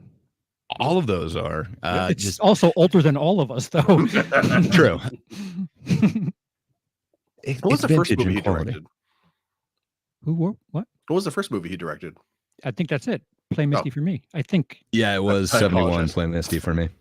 Wow, And he's then been Dirty directing- I Harry. didn't know he's been directing for that long. That's crazy. Okay. Dude, he's 94. He only did- Oh no, but I thought he started in the 90s. I didn't realize he started in like the 70s. That's He went to high school to FDR. did he? No. Based? Did he? I mean, I don't know. I'm willing to believe it. Like, Good for him. Bronson Wright Wolf in the chat. $5. Thank you very much, sir. What are your thoughts on Indeed. The Rock as the Scorpion King and as the Tooth Fairy? Have you guys seen the game plan or Race to Witch Mountain? So I had Sadly- adored the Witch Mountain movies as a kid, like the OG ones. So I could not bring myself to watch the new one. Wait, I was gonna say, That's- sadly, I've only seen the Scorpion King out of these four. I haven't seen Tooth Fairy, The Game Plan, or Race to Witch Mountain. But Scorpion King, yeah, some of the worst CG I've ever seen. So It's really bad. But his acting, I believed he was part Scorpion, I guess. It was part Scorpion. I'm quite sure that every one of these movies had been playing on my television at some point in the background. I cannot swear that I understand that I've seen them or enjoyed them or anything, but I'm pretty sure I've seen it in the background out of the side of my eye at some point. Hell yeah. yeah, I mean, so you've got little ones. If I put on either Tooth Fairy, Game Plan, or The Pacifier, which is Vin Diesel, I Oh. bet you wouldn't know what the difference is. That's a Mm-mm. Well, you problem. can probably tell the pacifier because it's the one with Vin Diesel.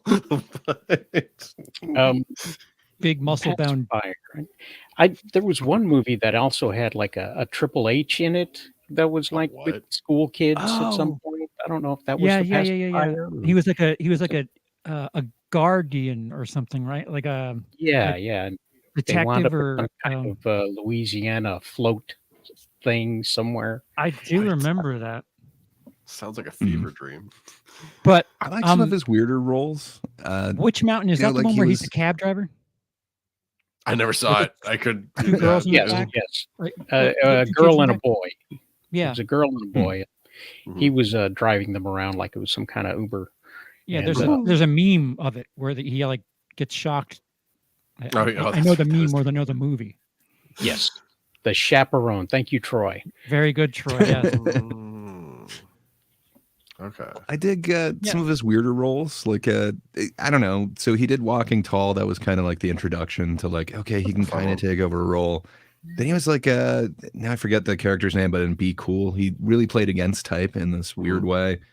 And then, I don't know, he was Boxer Santos in this really, really weird movie, Southland Tales, that like, yeah. I don't know. Everyone kind of hates it, but that is a different role for him. Like Is at that one a point he was correction on willing a to film try title? different things. Joker, is that a correction on a film title, or are you calling for vehicular manslaughter? Run down Rosales. The rundown is a rock movie. Rundown. It was his pre-Walking Tall movie. Yeah, it's Sean William Scott. Mm-hmm. Yeah. I saw that movie only because of Sean William Scott, and I hated it. Well, then you should see Southland Tales because it's also got Sean William Scott So, and the. all right, I do want to see Southland Tales. I do. So, wait. Yeah. You probably I'll should. see the Vampire You need to Slayers, read 3 comics before. But sorry, Charles, your turn. If we're doing the traditional movie star thing, that we're going to try to argue that The Rock is up there with Schwarzenegger and or Sylvester Stallone, or even Bruce Willis. Give me Oh, that's an insult to Bruce, sir. Give Take me- that back. Take give that. me- Don't get those words out of your mouth right now. give me The Rock's Die Hard, give me The Rock's Terminator or Terminator 2, or give me The Rock's Rambo. Sir, you're considering Or committing Rocky. so many just cardinal sins right now. Like you're But- Okay, Fast There's a- 5 is there's a his 10th Rambo. level of hell that you're going to when you That die now. might be sir. working though. Yeah, I would say his Rambo is Fast 5. That is a good point. And then Ray. Hobbs and Shaw. What were the other ones you were looking for? Hobbs and Shaw is definitely one of those. Well, the Skyscraper is literally his Die Hard. I mean, it's just Well, yeah, like Hmm. yeah, like It was an attempt. yeah, an attempt. Yes, Kirkland I'll brand put Hobbs version. and Shaw as his Die Hard. Let's go with that. It's kind of more his Die Hard with a Vengeance. It's a But- buddy movie. But the difference is Rocky, it's Sylvester Stallone. Mhm. Rambo, Sylvester Stallone. Terminator, Sylvester Schwarzenegger. Stallone. Only at least with Hobbs In and that you have one Jason Statham Last and Action Hobbs Hero. and Shaw. yes. I was gonna say that one amazing world of a Last Action Hero. where Sorry, we got we're not paying Stallone. attention to you, Charles. We're talking about Last Uh, Action Hero now. Just We trying to have wanted a to talk about conversation. Stallone Terminator. You're right. The Rock is not like the pinnacle of any of these. No. But if you're talking about Jumanjis, is anyone thinking of Robin Williams anymore? But So, Yes, me every day. Okay, fair enough. I watch that movie every day of I- my life, sir. But I don't know that's- if kids do. that's an today. I think they're ensemble. looking at The Rock. that enough, is The but- Rock, Kevin Hart. That is It's The Rock you know, and his puppet. Jack it's great. Black, whatever 15% of that he is. That's a healthy mix that I just think I don't know how much The Rock adds to that cast. No, you're right. He needs people propping him up. That's why Red Notice is him, Gal Gadot, or Gal Gadot, whatever it is, and Ryan Reynolds. Like the two of them are propping him up because Gal Gadot's a better actress than The Rock is. Ow! I said it. Anybody else think that Kevin Hart is the Rock's service dog? Yes. No. He does He a whole alerts lot them. better with him around, and people tolerate him better. It definitely And, feels like I his mini me. My camera is frozen again, I think. It is. Oh yeah, you've been Mine. smiling for a very long Well, you time. look happy. Yeah. You are the smile Uh, demon from Smile right now, just so you know. I mean, you're not wrong. He does seem to be good luck for Kevin Hart as well. When The Rock's not involved with him, they don't seem to be going quite as well. So, They're like the better new together. Abbott and Costello. yeah. It just seems like The Rock isn't so like for as much as I think he's been hiding under the radar where he's been in things that have been successful, but he hasn't made things successful. No, I agree. Like, what was that weird movie he did where like he was a CIA agent and he was like old friends from high school with Kevin Hart or something like that? Central Intelligence. Oh, God, That's it's the actually one. just I was called- looking is it for actually it. just called That's the Central one. Intelligence? That's amazing. It is. He played Bob Stone. Come on, man. He did play Bob He was Stone. against type, and then all of a sudden he was type. It was great. And they had that movie was GI Fat Rock as a teen. Oh, God, Yep. that was Oh, nightmarish, Well, he yeah. danced a lot. You forget he had a passion for dance. Mhm. You know, What's he crazy about that movie? Oh, go ahead, Roselle. Go ahead. I was just going to say that he had surgery to have his man boobs removed because Samoans have this sort of shape that they have, at least everybody in his family. And when I say Samoans, I'm talking specifically of his family. There's a trait of being, like me, Some heavy lessons, set. And Samoans, some Of lessons. course. yes, Well, and Samoans. he's always been natural. We didn't know talk that he is about not the Asians, enhanced in so I any had to way. say Samoans. No, he did it But, for 2 weeks when he was 18, but that's Hey, it. how Never about we again. just all step all over each other? What were you saying, Rosales? It's hard because your face pauses. Sorry. No, he had surgery to have his man boobs removed early on in his career because no His matter what he wrestling? yeah, His in his wrestling career, yes. He could work no matter how hard he worked out, his man boobs were growing because his family has man boobs. Um, Sure, and you can see it on genetics all the are a current factor. wrestlers. They all have man boobs. And so he would have be just this jacked up guy with a couple of teats. And so for like 6 months to a year, you can see he's wearing this whole tracksuit. It's the tracksuit era of The Rock. It's when he Yeah. was healing from the surgeries of Oh, having the man boobs removed. In '99, He's not Troy alone believes. there. Mhm. cleavage I- cells. I am a It's, fountain of rotten information.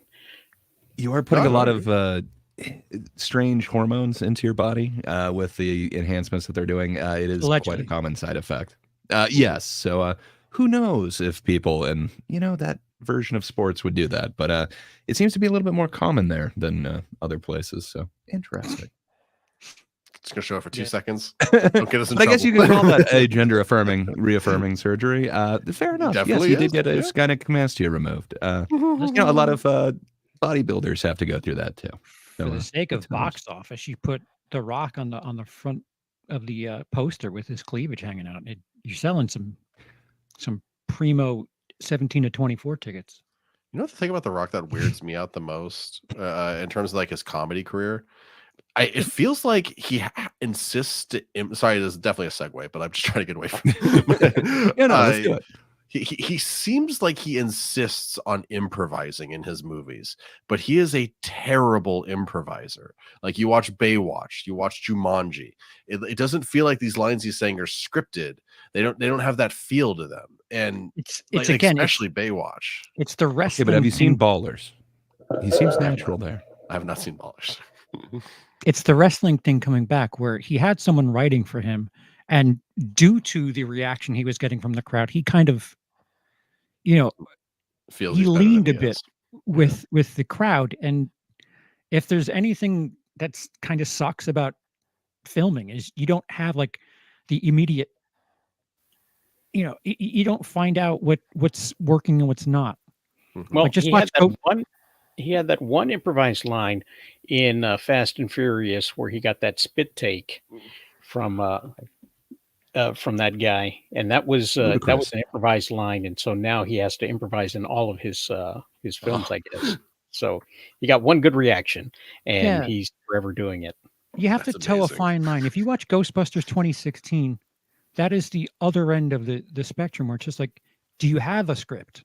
Why is everyone just freeballing here? Can we try to get something down that will replicate for 2 takes, please? Well, I'm going to go off on a spiel here, and I think I've done it before. I'm a big improviser. It's been a minute since I've done it, but I've done way more improvising than any other acting I've ever done. I did it for a few months, like a half a year, like an improvised murder mystery show in Hollywood.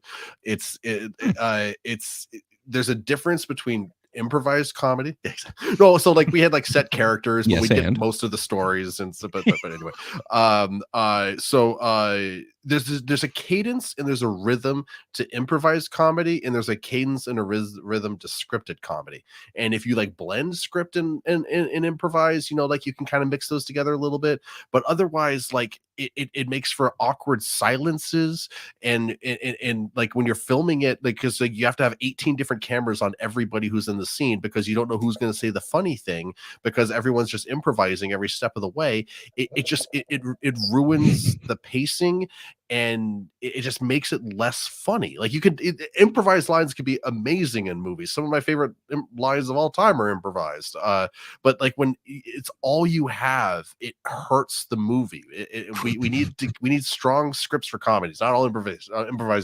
That's all I'm trying to say. That's all I'm trying to say. The thing about improvisation is usually an improv line.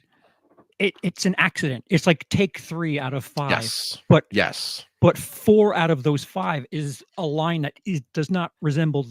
They did the source material, and then they like in editing. They're like, you know what, go with the thing that he just kind of did on the fly there. Well, 100%, because it's something that you don't think of. Like one of my favorite examples is from Parks and Recreation. Chris Pratt, I think like Leslie Knope is sick or something like that, and Chris Pratt's character is like, I'll look on the internet to see if I can find out what it is, but the computers on set weren't actually connected to the internet, so he types it into the web search and nothing comes out. And so he's like, Leslie, I think you have internet connectivity issues. And the writers have like for years been saying they hate Chris Pratt because that's funnier than anything they ever could have thought of, because it's in the heat of the moment. You okay there, Charles? Just make Rosales big, please, because that's all I'm looking at. Oh, you moved. Damn it. That was awesome. No, that was a good You're minute. not straight. wrong. I appreciate the spiel, sir. Way too stand up for improv. Yes, and Yeah. Yes, and. So I don't know. I was kind of mocking Ballers before, but it is a show that he produced. I don't know if he had like a ton more in there, but he played kind of like a failed professional athlete who then was like an agent for them, and he gets to get pretty sleazy, and he has like a drug addiction. I've actually seen him go a lot further in that role than I have in a lot of other ones. When he can actually kind of get into a character, it seems like it's pretty cool, but it seems like he just keeps playing the same character and everything else, like everything mainstream. But some of his other ones are kind of fun. The Bob De Niro school of acting, isn't that though? I don't know if he has a method. If The Rock were serious about his craft, I feel like he should have at least had a cameo in Iron Claw, because he has history, he has experience in the industry, and he's worked with Zach. It's one of the greatest movies of last year, sir. Very, apologies. Do not go to that movie happy, because you will not leave happy. Okay. They had to cut out some of the real life sadness to make it believable. Yeah, and he's someone who has experience, decades of experience being a wrestler. He could have helped. You would assume that he could be convincing as a wrestler, and his acting history should have been a plus. Maybe sign on for $1 million to the budget. No, you sign on for scale, and you take something off the back end. And if you're that big a draw, you're going to make you are making money on your name. Fascinating. I win. He might have. No, you're not wrong. But like, he doesn't do this for the craft, for the passion. He does it for money, which is extremely obvious. Maybe that's just me, though. I'm sorry. Am I going to get sued now for The Rock for saying that? Like, Rosales, it's hard for us to know you're interrupting, or it's hard for us to know you're speaking because you're frozen. It's just true. Sorry, bud. But please go. That grimace is precious, though. Yeah, I was just nodding in agreement. Then I didn't think anybody knew it, so I had to verbalize that. True. Kind of like, Looks like you got a sick cinema fart for the blind. I'll have to narrate everything I'm doing. It does kind of inspire me, though. I want to get just a screenshot of and then if I do have to go off screen, I'll just pretend like I'm not. My camera's frozen. Yeah, great. I'm sorry, I have this set for Zoom meetings. That's awesome. Yeah, Jacob, I'm not saying that you know what Iron Claw needed? The Rock.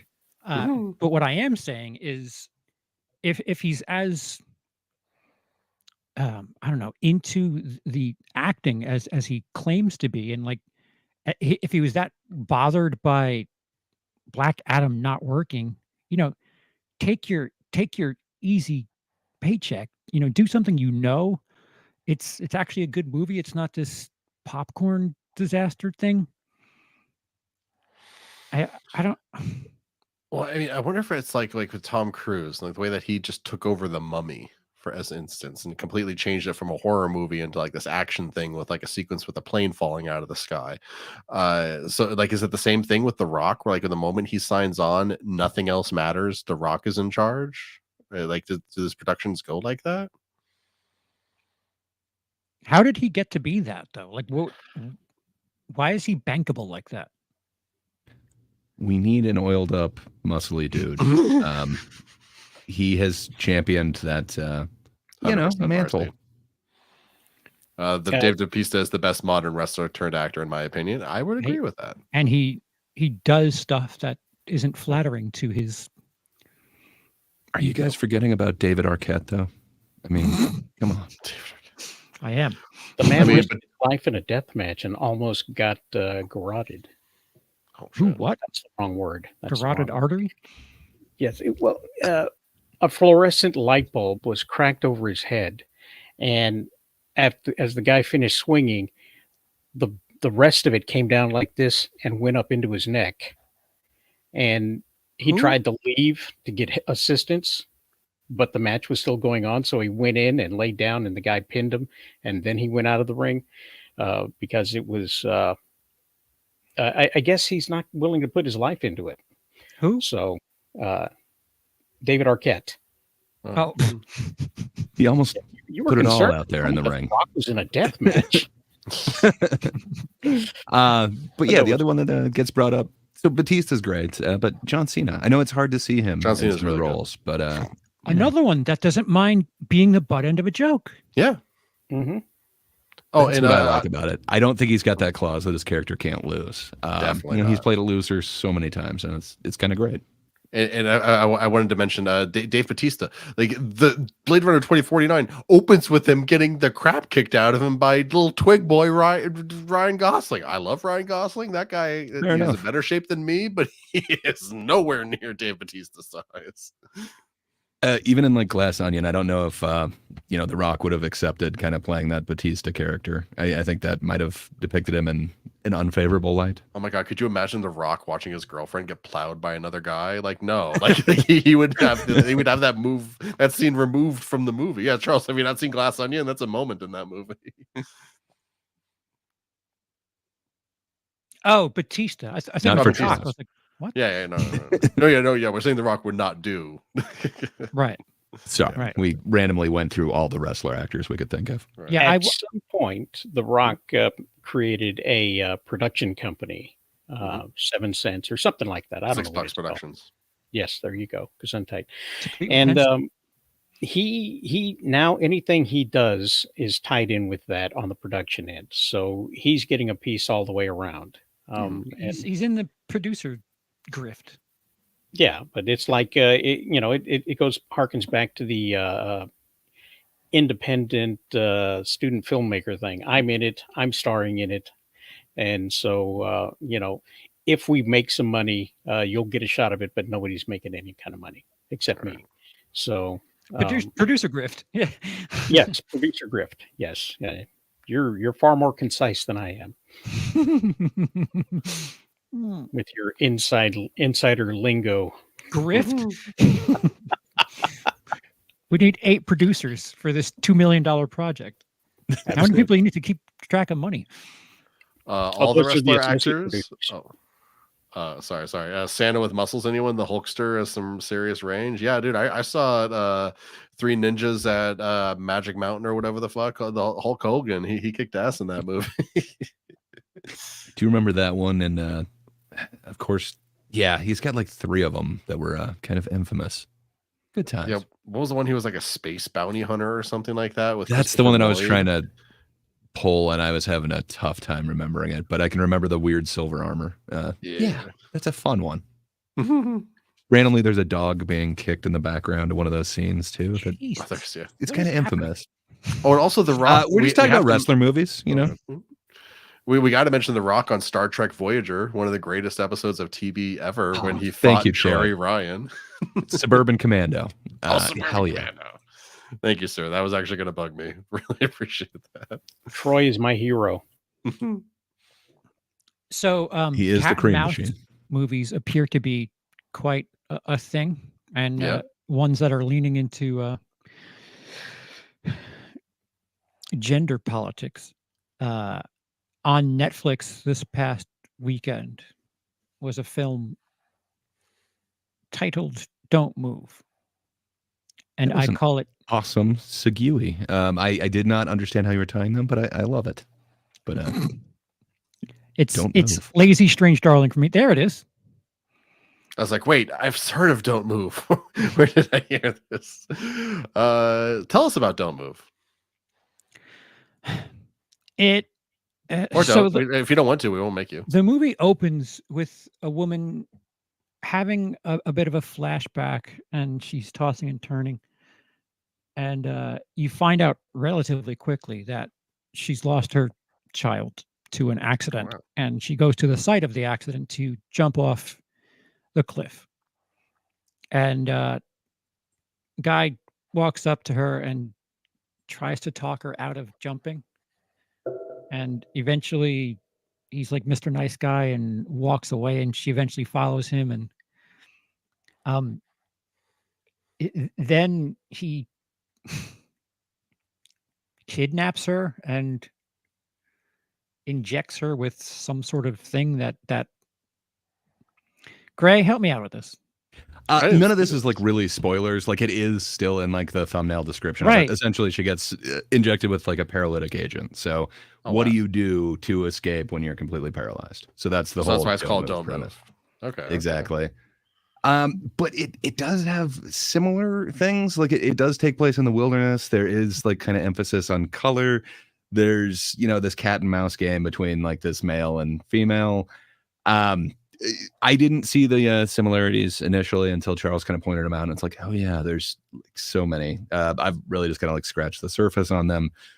That being said, one is way more effective for me, and while it didn't go completely crazy at the box office, it does appear to have like at least made its budget back. Where Don't Move is this Netflix one, and I don't know.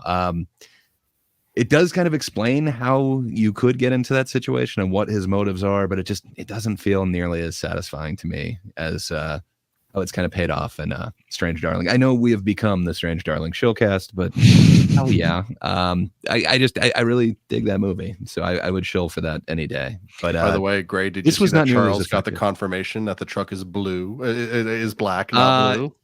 I understand. I hear what you're saying, but I think it was color graded a certain way for a certain reason. But, who knows? The director said it. The guy who was in on the color. Yeah, you said grading. you didn't ask if it was color graded a certain way. You asked what color's the truck. It Fair was enough. black, but then he emphasized the blues. Like Because Well, of I the don't emphasis think I'll on color. watch this movie on Netflix because it doesn't happen in one room. It happens in one forest, and forests are like big rooms with trees in them. but so this isn't really a spoiler because it's the first thing that really it happens within 5 minutes. She's standing ready to commit suicide. Oh wow. The guy talks her out of it, talks her off the ledge, literally, only to attempt to end her. They kind of explain it. Not You're good right. enough. No. And I don't think you could ever make that satisfying of a thing, but he wouldn't get to enjoy that in the way that he prefers if she were to do that herself, where if he was to take care of it, he would get a certain amount of pleasure out of it and might transcend, so to speak. So I guess that's the reasoning, but yeah, If I'm it does seem rather weak. If I'm to understand his reasoning for, well, I don't understand his reasoning for making someone paralyzed. Why not just hang around until she jumps and then do whatever you got to do with whatever makes it to the ground? Because it would still be warm. I don't know what purpose. This No guy boner who's- for the jumper? One more time. Maybe I shouldn't. What did you say? I No said boner? no boner for the jumper. I thought I said that. but it's I guess so they kind of explain it away that he gets the pleasure from being the one who actually is carrying it out. So Oh, so it's one of those. Okay. yeah, so I think it's the fact that he would be near it, but he wouldn't be the one to actually like receive that from it. I don't know if that's enough motivation, but you know, this woman isn't going to be missed. She's obviously thinking of taking herself out, so perhaps this is just perfect opportunity. What's the name of the movie with Channing Tatum, Gray? Magic Mike. Magic Mike XXL. I don't know. Magic Mike Last Dance. I'm blanking on which one. I know so many Channing Tatum ones. Deadpool Wolverine. Deadpool and The- Wolverine. the- My name is Jeff. The other Strange Darling film that came out that week. Oh, sorry, Blink Twice. I don't know why I didn't immediately go to it, but yes. Again, so many similarities where you get a strong female lead. You do have kind of this twist that's built into it, and then a huge emphasis on color. That's just, again, scratching the surface. But yes, I think that one also kind of hits very close to this cat and mouse game thing. I feel like if you take what was it called? Blink twice. Blink Twice. Blink Twice, Don't Move, Strange Darling. Two words always. I feel like go ahead. No, I was just going to say that there's probably a film teacher or professor that has inspired a whole genre, a whole group of people that, a good half dozen that are now emphasizing color as part of their storytelling repertoire. So somebody somewhere inspired these guys to do the exact same thing. I hope so. The problem is if you were to rank the three by rewarding experience, Don't Move is at the bottom. And I don't like the Zoe Channing has Tatum him one. beat. Was Don't Blink good or Blink Twice? I wanted to see it. I just kind of missed it. It's interesting in that it shows that Zoe Kravitz has like a certain way with the camera. She's got like an aesthetic to the film, but it didn't feel like that was all necessarily intentional as to why it's there. There's some really beautiful shots, but to me, it doesn't really all come together. It's worth seeing. I wouldn't say you got to rush out and see it in theater like I do with Strange Darling. It is not on that same tier to me. Okay. Yeah. But I want to see your next thing. I would say that Strange Darling is probably the least on the tip of everyone's tongue right now. And it's probably the one that's the best of those three films that covers something of a similar topic. Since we don't have a single female on the panel right now, what do you think Hollywood is really trying to tell us with these types of films that are very close together on different formats of the scale of release? Man bad? Some of them are that, but at least two of them are man bad but woman badass. Yeah, but also manipulative. Like, I don't know. I think they all kind of tell a different kind of message, but I think it's showing that you could have kind of this mid-budget thriller that, it doesn't have to be this giant success, but it can really be engaging and you can really connect with the actual audience, and you can still have an artist doing their thing.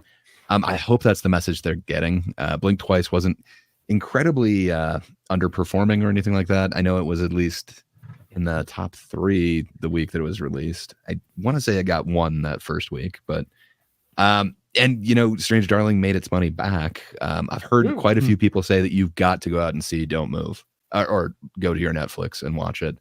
So I'm hoping that's the message, but I don't want to call them out personally, but there's like 3 different people that I've seen online that reviewed it that were saying like, see it, watch it. You must see it. What gender are they? 2 are male. 1, I am not sure how they identify. Well, I would question them if they said, "Too bad she got away."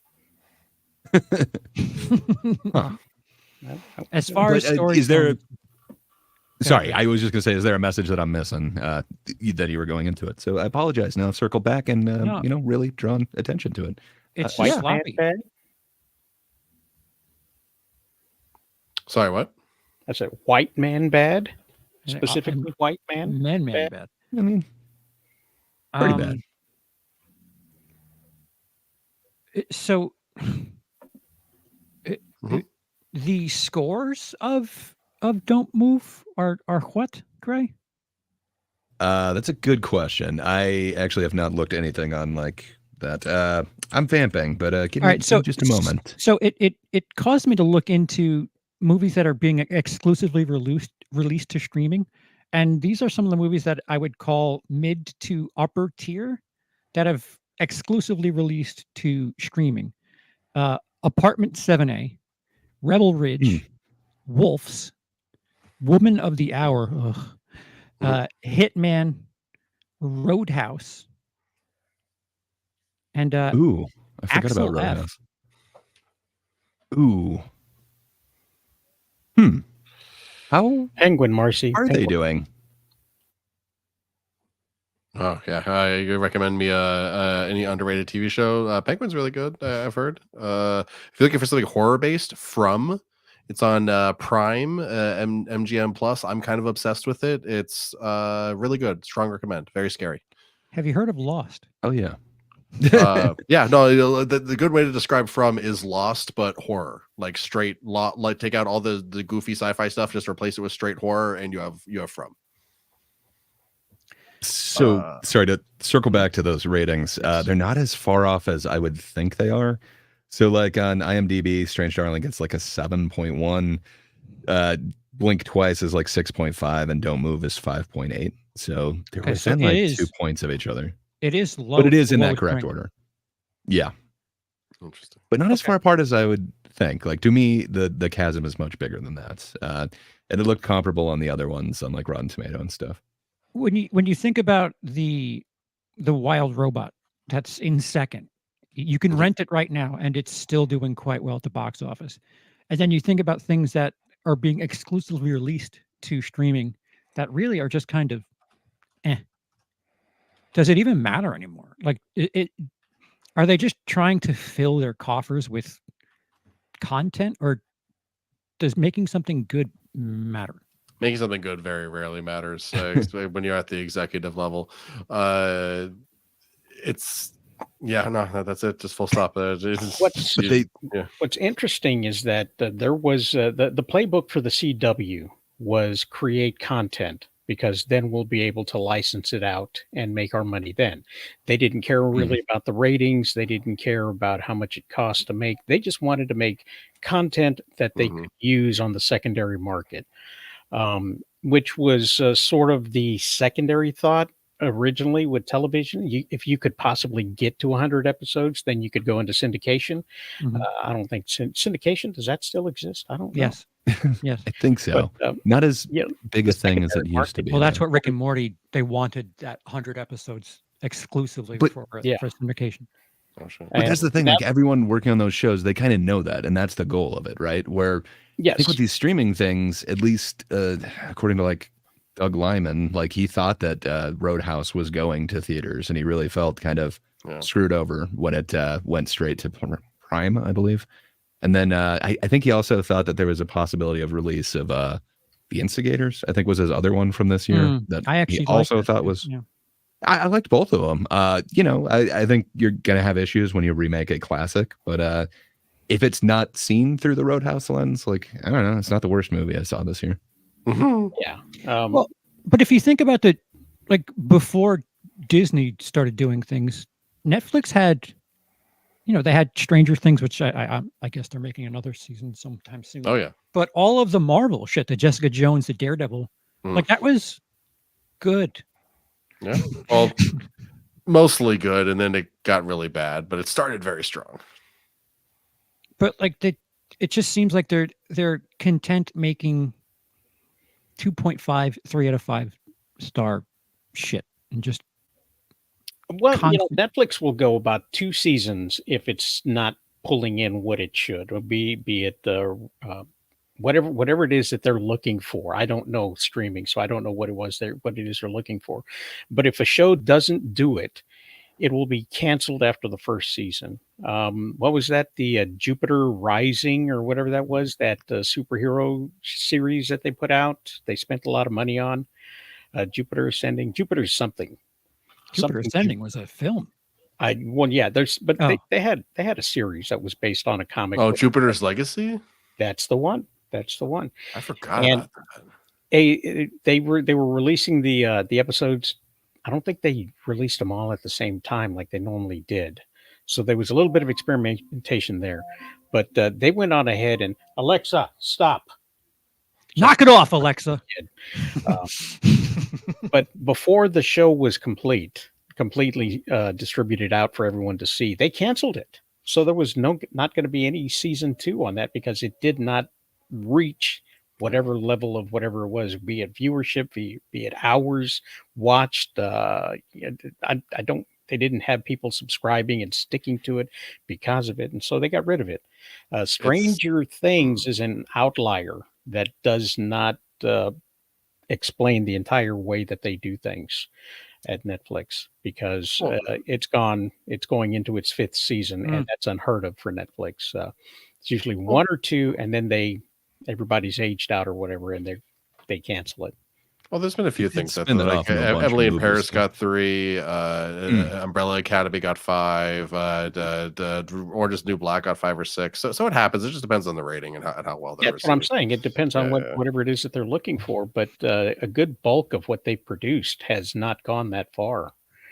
Well, people are scared to let shows grow these days. Like, and this is a video I've been wanting to make for a while, but if you were to make today the Star Trek that we got in the 90s, like if you were to try to make Deep Space Nine today, it would get canceled in its first season. And one of the greatest TV shows of all time would never get its chance to become one of the greatest TV shows of all time because it had a rough first season and it wasn't allowed to grow into what it became. And like, it's not just Deep Space Nine. The first season for The Next Generation, unwatchable. If you go watch the first season of Star Trek Next Generation right now, those first 4 episodes are truly painful. Same thing with Star Trek Voyager. Again, it gets there, but like with the fact that people aren't like they 5 episodes came out and they didn't do well, cancel the show. There's a lot of bad press about Acolyte on Twitter, cancel the show. People aren't really watching Willow as much as we wanted to, cancel the Let's show, delete and it from refund existence. Yeah, it's not really absurd. fair to say that it didn't do so well because it started off on UPN, True, very true a too. channel that did not have as many outlets as some of the others, and one that was dead within a year. So No, yeah, you're absolutely right about that. Voyager was like the launching ship. The jokes aside for UPN, and yeah, man, I remember UPN, and I think I only ever watched Voyager on that show. Channel. I don't think I watched anything else. Yeah, it's kind of weird, but Netflix is doing one thing. They're like taking all the actors from there and really trying to get them into Netflix things. Like, wasn't Enola Holmes 1 and 2 both Netflix funded? And then I know they went to Damsel with it seems like they have her locked into a bunch of different contracts. I think she's not going anywhere for a while. Yeah. So they are still marketing like a ton of that, which I guess is always a risk that, you're going to get people uninterested in your show by overexposing the main leads. studio system where they've got her locked completely in. She still gets to go out and make her Godzilla movies. Also, I will say Enola Holmes, I never saw the second one. I liked the first one. I thought it was cute and fun. And to answer Lucifer's question of when did I turn into an emo punk lead singer, sadly, that was like a decade ago, maybe like 15 years ago now, when I accidentally joined an emo band. I had headphones on at the time and didn't hear the offer, but yeah, they fired the guy and I had to replace him. So it was a while ago, sir. I thought you were going to say I was born this Hey, way. Charles, welcome to the show. How you doing? Hello, sir. Hi. Yeah. So I don't know. So you brought up all the streaming ones.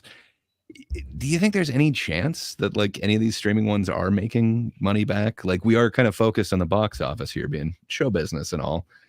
Is anything streaming profitable at this point? Or Are they So, Unless they tell us, we're not going to know. yeah, fair they're enough? gonna hide those numbers till the day we're all dead. I just feel like It's just like go ahead. I was just gonna say some of the Netflix ones are not cheap. Same thing with like some Sure. of the Apple ones.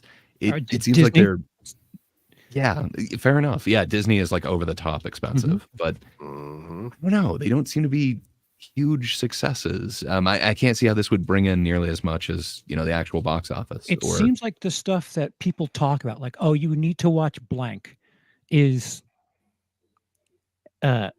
FX, Max. It just feels like things that have some sort of commercial interest, and by that I mean advertising, not Mhm. exclusive. We charge you $10 a month. You get our shit. It feels like they're more interested in just having a lot of shit for you to watch, and not, oh man, we've got Oppenheimer exclusive to home media. Like if you look at Netflix and even Prime has been doing this recently, where they just, Mhm. I guess Prime has The Boys, which that's been whatever. And Um, and Gen V's coming Invincible. back. True, Invincible is huge right now. Yeah, It- so, You think about just how much stand-up comedy specials there are for these streaming services, and that it's this model of stay home and watch this. We're not going to put too much money into it, and it's technically content. Hmm. I mean, Yeah. like, why throw so much money at Adam Sandler? Like, he is not. is he still doing good at stand up, or I haven't seen? I don't remember. I I- remember the well, last time I I mean, saw it. Yeah. The stand-up special is like here, make 5 movies, you get a stand-up special free. They give him a ton of money to make movies that, I don't know, what about him in his career has told you, oh yeah, $50 million a film, do it. Wait, you weren't a big fan of the Serious Six or whatever it was, the cowboy movie that he made? Yikes. Like that wasn't your thing? It was Ridiculous Six, and Ridiculous come on, Six. I apologize. I got Sinister Six on the mind still. You might have been confusing that with Spanglish. Spanglish. Hmm. Same thing. another great one. Mhm. What was the Pacino one that was just so amazing? Jack and Oh. Jill. Yeah, let's see, like just 5-star trophies, these movies. Wow. I mean, they're kind of a vacation for the actors, and they get to hang out with their friends. I got to be honest, I would probably do not couples retreat. What's their one where they all go away like every time? I think they've made like 4 Just of go them. with it. Sure, let's go with that. But it's not that one. There's some like family vacation one. I where don't fault all of the them are- actors for taking the money. No, I it's thought- like community theater for them. You Right. know? It's What is this? Like it's money laundering. It's all it sounds like. Like I can't name you an exclusive film on any stream platform where I was like, ooh, I need that platform to watch that. I Yeah, don't it's think kind of those are rare. like Jack and Jill. Fair enough. Jack and Jill was it. It was not a great film. I think it will not be looked fondly on as one of Pacino's better performances. Weirder, yes, but I generally agree with Adam here that Click was his last great movie. I do want to. I never saw the are Diamond. you forgetting movie that he- Pixels? Oh, Come for on, what? man. It's not even okay. All right. Get out of here, Uncut Gems is great. grown-ups. You should see Uncut that Gems. one. I do want to see that. Because he's a good actor. Like when he's not just doing comedy, he's actually just like being a dude. Like he's He good. can be. Oh, when Yeah. he's trying Punch to win Drunk an Love is award. great, man. Yeah, exactly. Yeah. He's trying to win an award. He's Or the Safdie brothers movie. Oh, what do you Safdie know? brothers? You don't have to pay him a shit ton for him to work like someone who actually wants to be giving what's it? The where he's the jeweler. No, Uncut Gems. Yeah. That wasn't some Netflix $50 million thing. That was I think he even said that, and perhaps he was joking, if he doesn't win an Oscar, he's not going to make serious movies anymore or something.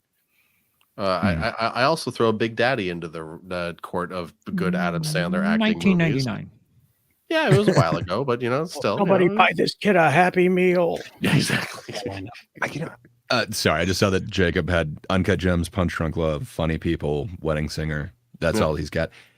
I don't know, I 1996. tried to watch Funny People the other day, and I did not enjoy it as didn't much age as in my well. mind. Yeah. 1996, okay. 2002, 2009, and Uncut Gems is what, True. 2017? Yeah. No, Wait a no, minute, like but 21, I think, wasn't it? But think of all the Happy Madison productions that we've had because of him. We wouldn't have Grandma's Boy or a bunch of those other ones that are I The do like Rock Grandma's Wilderness or learned something. from him. The Rock learned from Adam Sandler how to make movies. Oh yeah. Wait, hold on. Got to get this in there. Again, it's Oh, kind of I old. totally but forgot about 51st. 2004. That's 20 years Fair ago. enough. Bulletproof. What was again, that? You're Like 20 96 years or ago. something? It was great. 97. So Fair enough. what precedent is there for Netflix to say, yeah, here's dozens of millions of dollars. Go. Name recognition. You're forgetting about the ripples. If it wasn't for Sandler, we wouldn't have like Schneider. We wouldn't have Grandma's Boy. We wouldn't have all these Happy Madison ones. That's a good point. You're If correct. Schneider didn't exist, I wouldn't have my most prominent acting credit. Just We wouldn't saying, have bro. shirtless Linzo in a Yeah. My full nudity on display. I think Adam Sandler should play an aging superhero in DC films and be a formerly stretchy guy who's no longer stretchy. I don't know why, but I think that would suit him. Yeah, Plastic Man in DC. I could see that. Yeah. But he's losing his I plastic. stretch my arm out, it'll be a week before I can get it back. No, I'm out. Even know what kind of voice that is. Definitely not Sandler. But I just Like I know like Funny People wasn't like meant to be like a threat from Adam Sandler, but it is weird how it kind of feels like that in retrospect. Like Mhm. But I mean, that's just how things age, and I'm always fascinated with how art ages. art. Oh Are yeah, you- okay. are you Uh, Are you art referring at- adjacent. well, Art the Clown doesn't age. He looks the same in every film. That's true. He is kind of ageless in a way. Well, he's got a different body. It's same head but different body, or is it different head, same body? And Terrifier 3, I forgot. Is that a spoiler? Spoiler for me, I haven't seen that one. Oh my bad. Yeah, yeah, I don't know. Not like they're telling you a story in those movies. Why keep track? Oh, that's why I Um, forgot. Charles isn't on the Terrifier secretly deep train. Ooh. I just so back to the show. Sorry. You're talking Terrifier. We're not talking the show or box office. Well, Sandler's box office days are kind of behind him. Yes. I'd say they're Back kind of that one. terrifying these days. But what do we got coming up this week? I don't think there's any new releases until the 15th, right? No, Sure, too, gets a little bit Heretic. harder. Oh, Heretic. I do want to see that. Actually. Heretic's November 8th, and then so is Small Things Like These. But those there aren't a lot of big ones being released this week. What's small things like these? I forget, but I wrote it down on a list that I was Okay. interested in. So good question. I could Google it really quick. No, you're good. I really want to see Heretic though. That just looks like good old fun, spooky times with religious themes. And sadly, Jacob Benson, show's executive producer, said that he was able to go what? see it, and sadly, he is not enjoying it as much as a lot of other people were. So Do remember him I saying know. something like that. That's, That's right. that does not bode well for it. I'd heard nothing but good things, so I'm hoping. Well, we're all now obligated to say bad things about the movie after we see it. So Fair we'll deal with that next week though. Nora gets pushed a little wider. I want to see that. Oh, nice! I It does do want seem to see that actually one. Pretty good. It is Who's- not around here. Let's see, there's a movie called Elevation coming out in theaters on the 8th. Something called The Best Christmas Pageant Ever as well. I saw a trailer for that today. Actually, when I went to go see Didgeridoo here.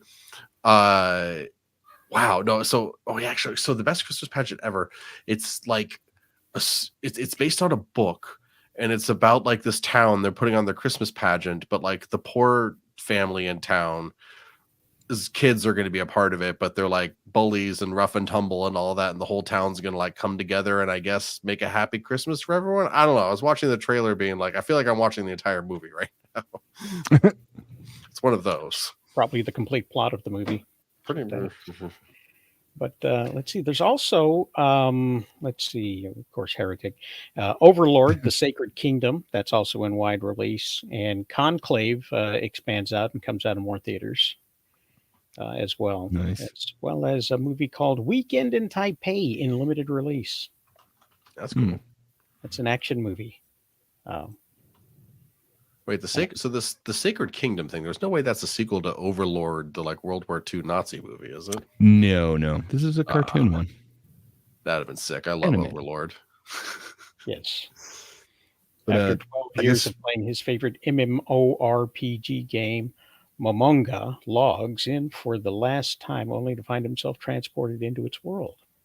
Cool. So there's that. I love a good isekai. Gesundheit. So the other one opening, I think it's more of like an art house one, but it's Small Things Like These. It's leading up to Christmas of 1985. Coal merchant Bill Furlong, who's played by Cillian Murphy, discovers a local convent that makes him confront the secrets of his Irish town in New Ross. So it seems like an interesting one, but I'm sure it's heavy in the drama. Small Things Like These. Oh, okay. Yeah, I do want to check that out. Any But box I'm sure office that won't be in the predictions top 5. for next week? Do we Yeah. think Venom's going to hold true, or is Heretic going to unseat it? Good question. Are there any predictions for this? I think coming Heretic box is going to unseat Here at number 5. Probably. office? Look, if Here is in the top 5 next week, I will be a very happy and confused Lindsay. Let me just tell you. Okay, so it was 26 this weekend, or 26-ish. Might go up, might go down. So let's say 12 to 14 million next weekend for Venom, unless it has just a horrendous fall and just plummets off the face of the earth. Do we think Heretic can pull 15 million? It's a good question. It is A24. I don't It is A24. I don't know. That seems rather ambitious. I would assume not, but we are kind of in spooky season-esque. Smile 2 has been holding on pretty well, so maybe people want something new. So according to Slash Films, Heretic is eyeing a 9 to 16 million debut. Yeah, so I'm just not thinking it's going to hit 1. I don't think Venom's going to be unseated like that, but I guess that's my prediction. What about you, Charles? You've been quiet. You can test as to what Hugh Grant's draw still is. So That's a very good question. It's a very good point. Will, you hit your spring. That means you want to talk, right? Did you call me Will? Yeah, Mr. Screedia. Mr. Senior Screedia. Senor Screedia. You have the microphone, sir. Mr. Screedia. So in America, Mhm. there's something of an event happening this week. I don't know what that's going to do for the weekend. Ooh, so you're not sure theaters are still going to be there? America might not still be here. I'm not. Right. There's a good chance they could be on fire. That's true. I'll still be in theaters watching if they're on fire. Pick your outcome, and I'll tell you how there can be unrest. Like genuinely. Okay. I think it's a perfect weekend to avoid reality and go to a movie and forget yourself. I'm down with So, that. So could be a having big said that, weekend. do you think going to a religious thriller would be the best way to escape modern news and shit? Yes. Depends on who wins. See? Well, I guess the question is, what's going to be the most distracting from reality? Will Venom actually distract you from reality, or are you going to be so bored while you watch it, your brain keeps going Wild back Robot. to reality? Do you want to Wild be Robot. here? Like, come on, you want to be there? Like, go to Wild Robot, escape. Actually, if Wild Robot wow, that would be incredible if Wild Robot manages to come in first next weekend. Wild Robot for the top 5. That's my play right there. Oh, 100%. It is an escape, and it's quite charming. Me Seeks the Robot. It's great. Go see it. Senor Escridia. Look at that. Yeah, I don't. This is a weird. I mean, because I thought that Juror number 2 was going to be the big wide release this weekend. Apparently, they're staggering. So it, which is- limited of theaters though, and apparently the other claim is that like there were no kind of press screenings of it. Nobody really was getting any sort of information. It was kind of like they just wanted to get maybe the minimum so that it could get the nods and just kind of away with it. Right. That is. I don't not know. confident. Yeah, Is that Warner? it's too? not- Because it is Warner because they're licking their wounds from Joker too. it's not a bad film. I don't think I kind of like reviewed it or anything like that. It's not a bad film. It does feel like you've kind of seen like a drama kind of like this before, but it's Did your uncle really take well you to see it? acted. It's no, I ended up seeing it in one of the 50 apparently. Nice. But yeah, it was not a super packed auditorium. I don't know, which was kind of sad. It was like the first screening of the day, so that could be why. But It's got a Yeah. budget of 35 million, so that's not an unreasonable amount to try and make back. But Juror 2 is 12 Angry Men, but not as good. it's similar. Like you're not just in the one room. Like this doesn't have that gimmick. That would be a fun gimmick. But instead, the juror is more involved in the case than anyone from 12 Angry Men. I don't know. It leaves you with kind of an interesting feeling, and then it has kind of an abrupt cut at the end. So it's interesting. It's worth seeing, but yeah, I don't see that just taking off or anything like that. But it might get a nod during award season. We'll see. Yeah, well, the Oscars are notorious for giving IOU Oscars and not you deserve this Oscar. yes, unfortunately. Those are, you deserve this Oscar 20 years ago. This is for that thing that we didn't give it to you for. But this is But it's not bad. indisputable I award. wouldn't say like this is a horrible movie or anything like that. I don't think it's like my top 10, but yeah, it's not bad. The fact that they're pushing the schedule around says something, Interesting. and it's not confidence. That's all I. But Warner's is like so bad at like dictating taste these days. I feel like this movie could be like secretly incredible, but like David Zaslav's like, I'm bored. So they're just like killing it, even though it's like maybe the best movie of the year. I don't know. I don't trust Warner's on any level these days. They're such crackheads. It's insane. It's what Charles just keep nodding, just keep agreeing with me forever and ever. But they're learning. They're Are learning. they? Spooky I think mustard. they are. I think they are learning. And it's not just because I own a significant amount of stock. Oh, They are learning. Ye- No, it goes down. I keep buying more. I can't help it. I keep Sir, buying- are you David Zaslav? You need to admit to me right now if you're David Zaslav. No, I make worse decisions than he does. That's almost impressive. All of my films you can see on YouTube and Amazon, so they're available there. Well, almost one, except for the award-winning one. That one the producer's trying to expand on. He wants to turn that into a series. So Oh, that's cool. that's what happens when you go into business with somebody who puts money into it. So it's not my cartoon no more. jerk. Oh. Good luck Make with that, money. though. That sounds sick, dude. Eh. I mean, thank you.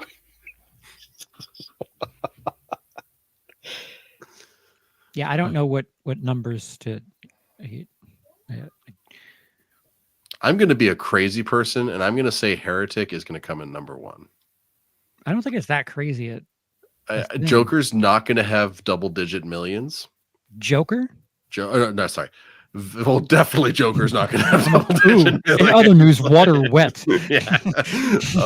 Venom, the last Joker, is not going to have double digits and millions at the box office next week. I don't I'm think that's saying it now. that crazy. Well, I think Wild Robot could lose 15% and still be at number one. I thought so. That's what I'm going to go with. Wild Robot number one, and Heretic number 2 or 3. So I like that. I like that too.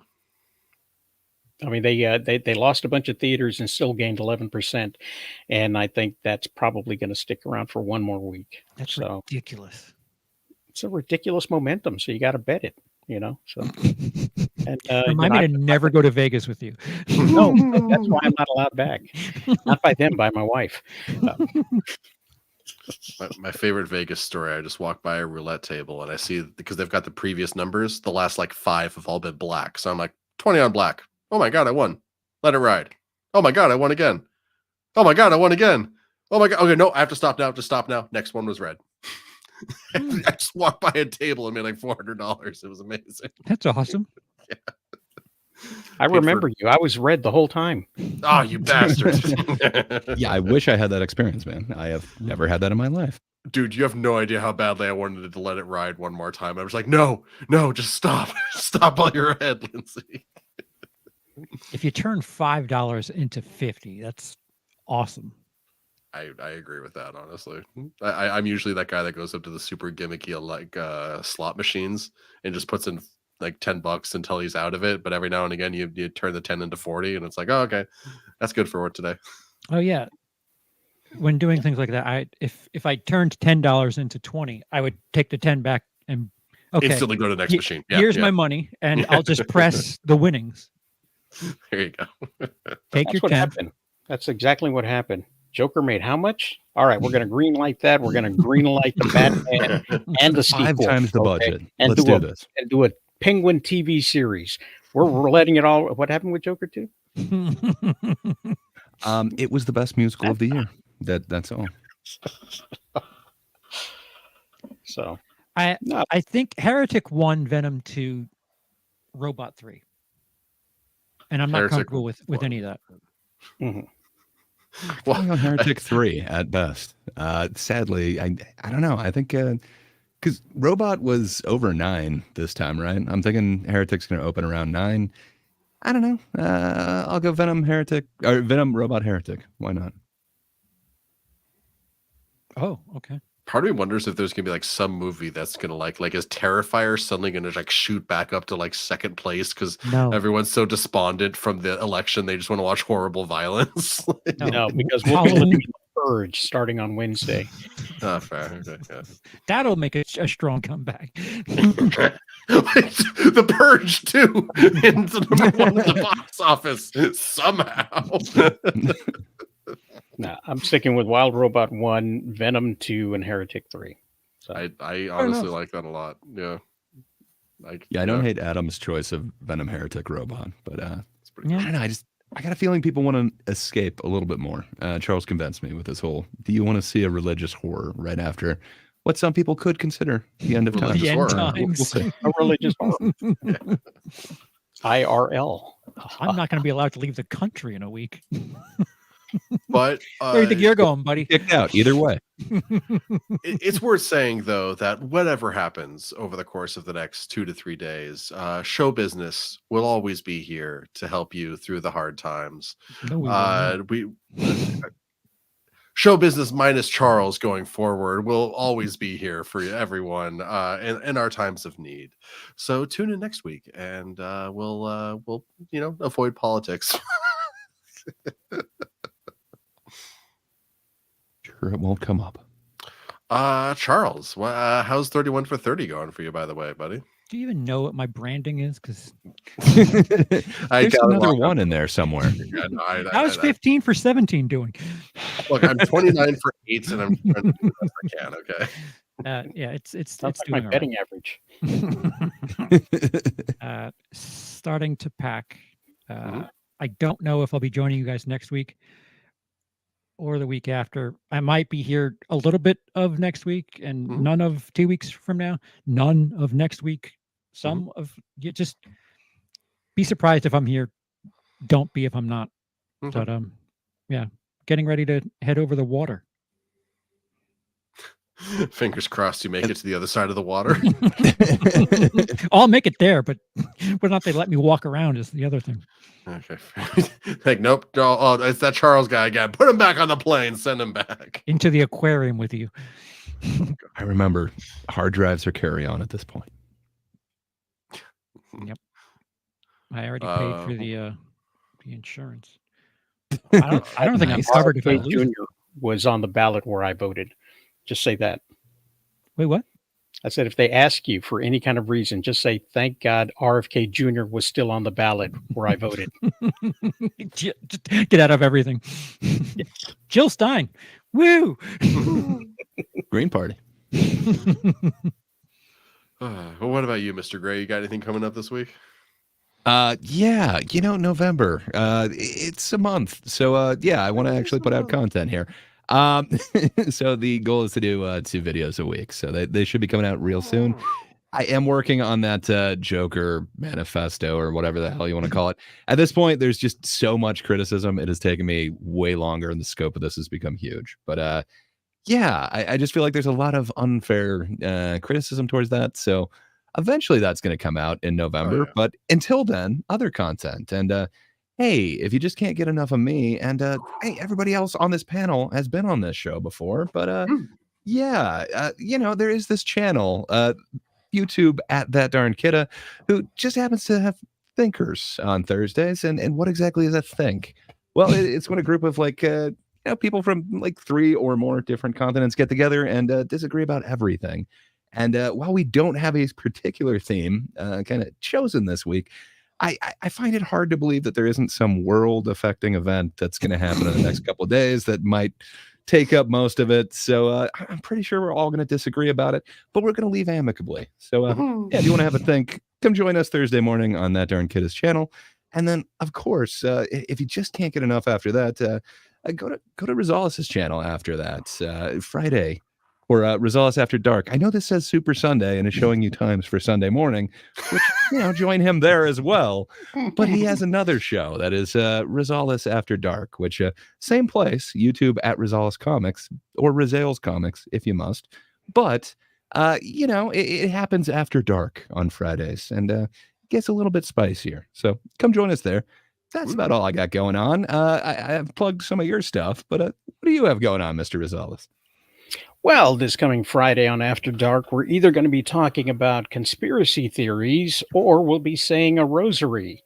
So it just depends on what happens. Maybe both. Yeah, who knows? Maybe this will be the election that Chuck Norris finally wins, and then we're all just kind of sitting there being like, well, what now? Holy smokes, write-ins work. Yeah, what was it? The Libertarian Party? There was like 50 people on the ticket? Yes. Well, I mean, Vermin Supreme is a mandatory, the guy with the boot on his head. I still love the fact that in 2016 early polling, D's Nuts was like a solid 3rd place. So that was awesome, But Sunday we'll be doing a wrap up of the week's events. We may talk about some of the things that we talk about here, not in as much detail on Sunday.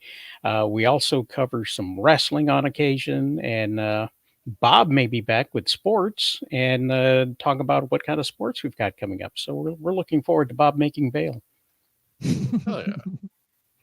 Yes, we are. Hope the arraignment goes well. Yes. That leaves you, Lindsay. Wait. Does that leave me, Charles?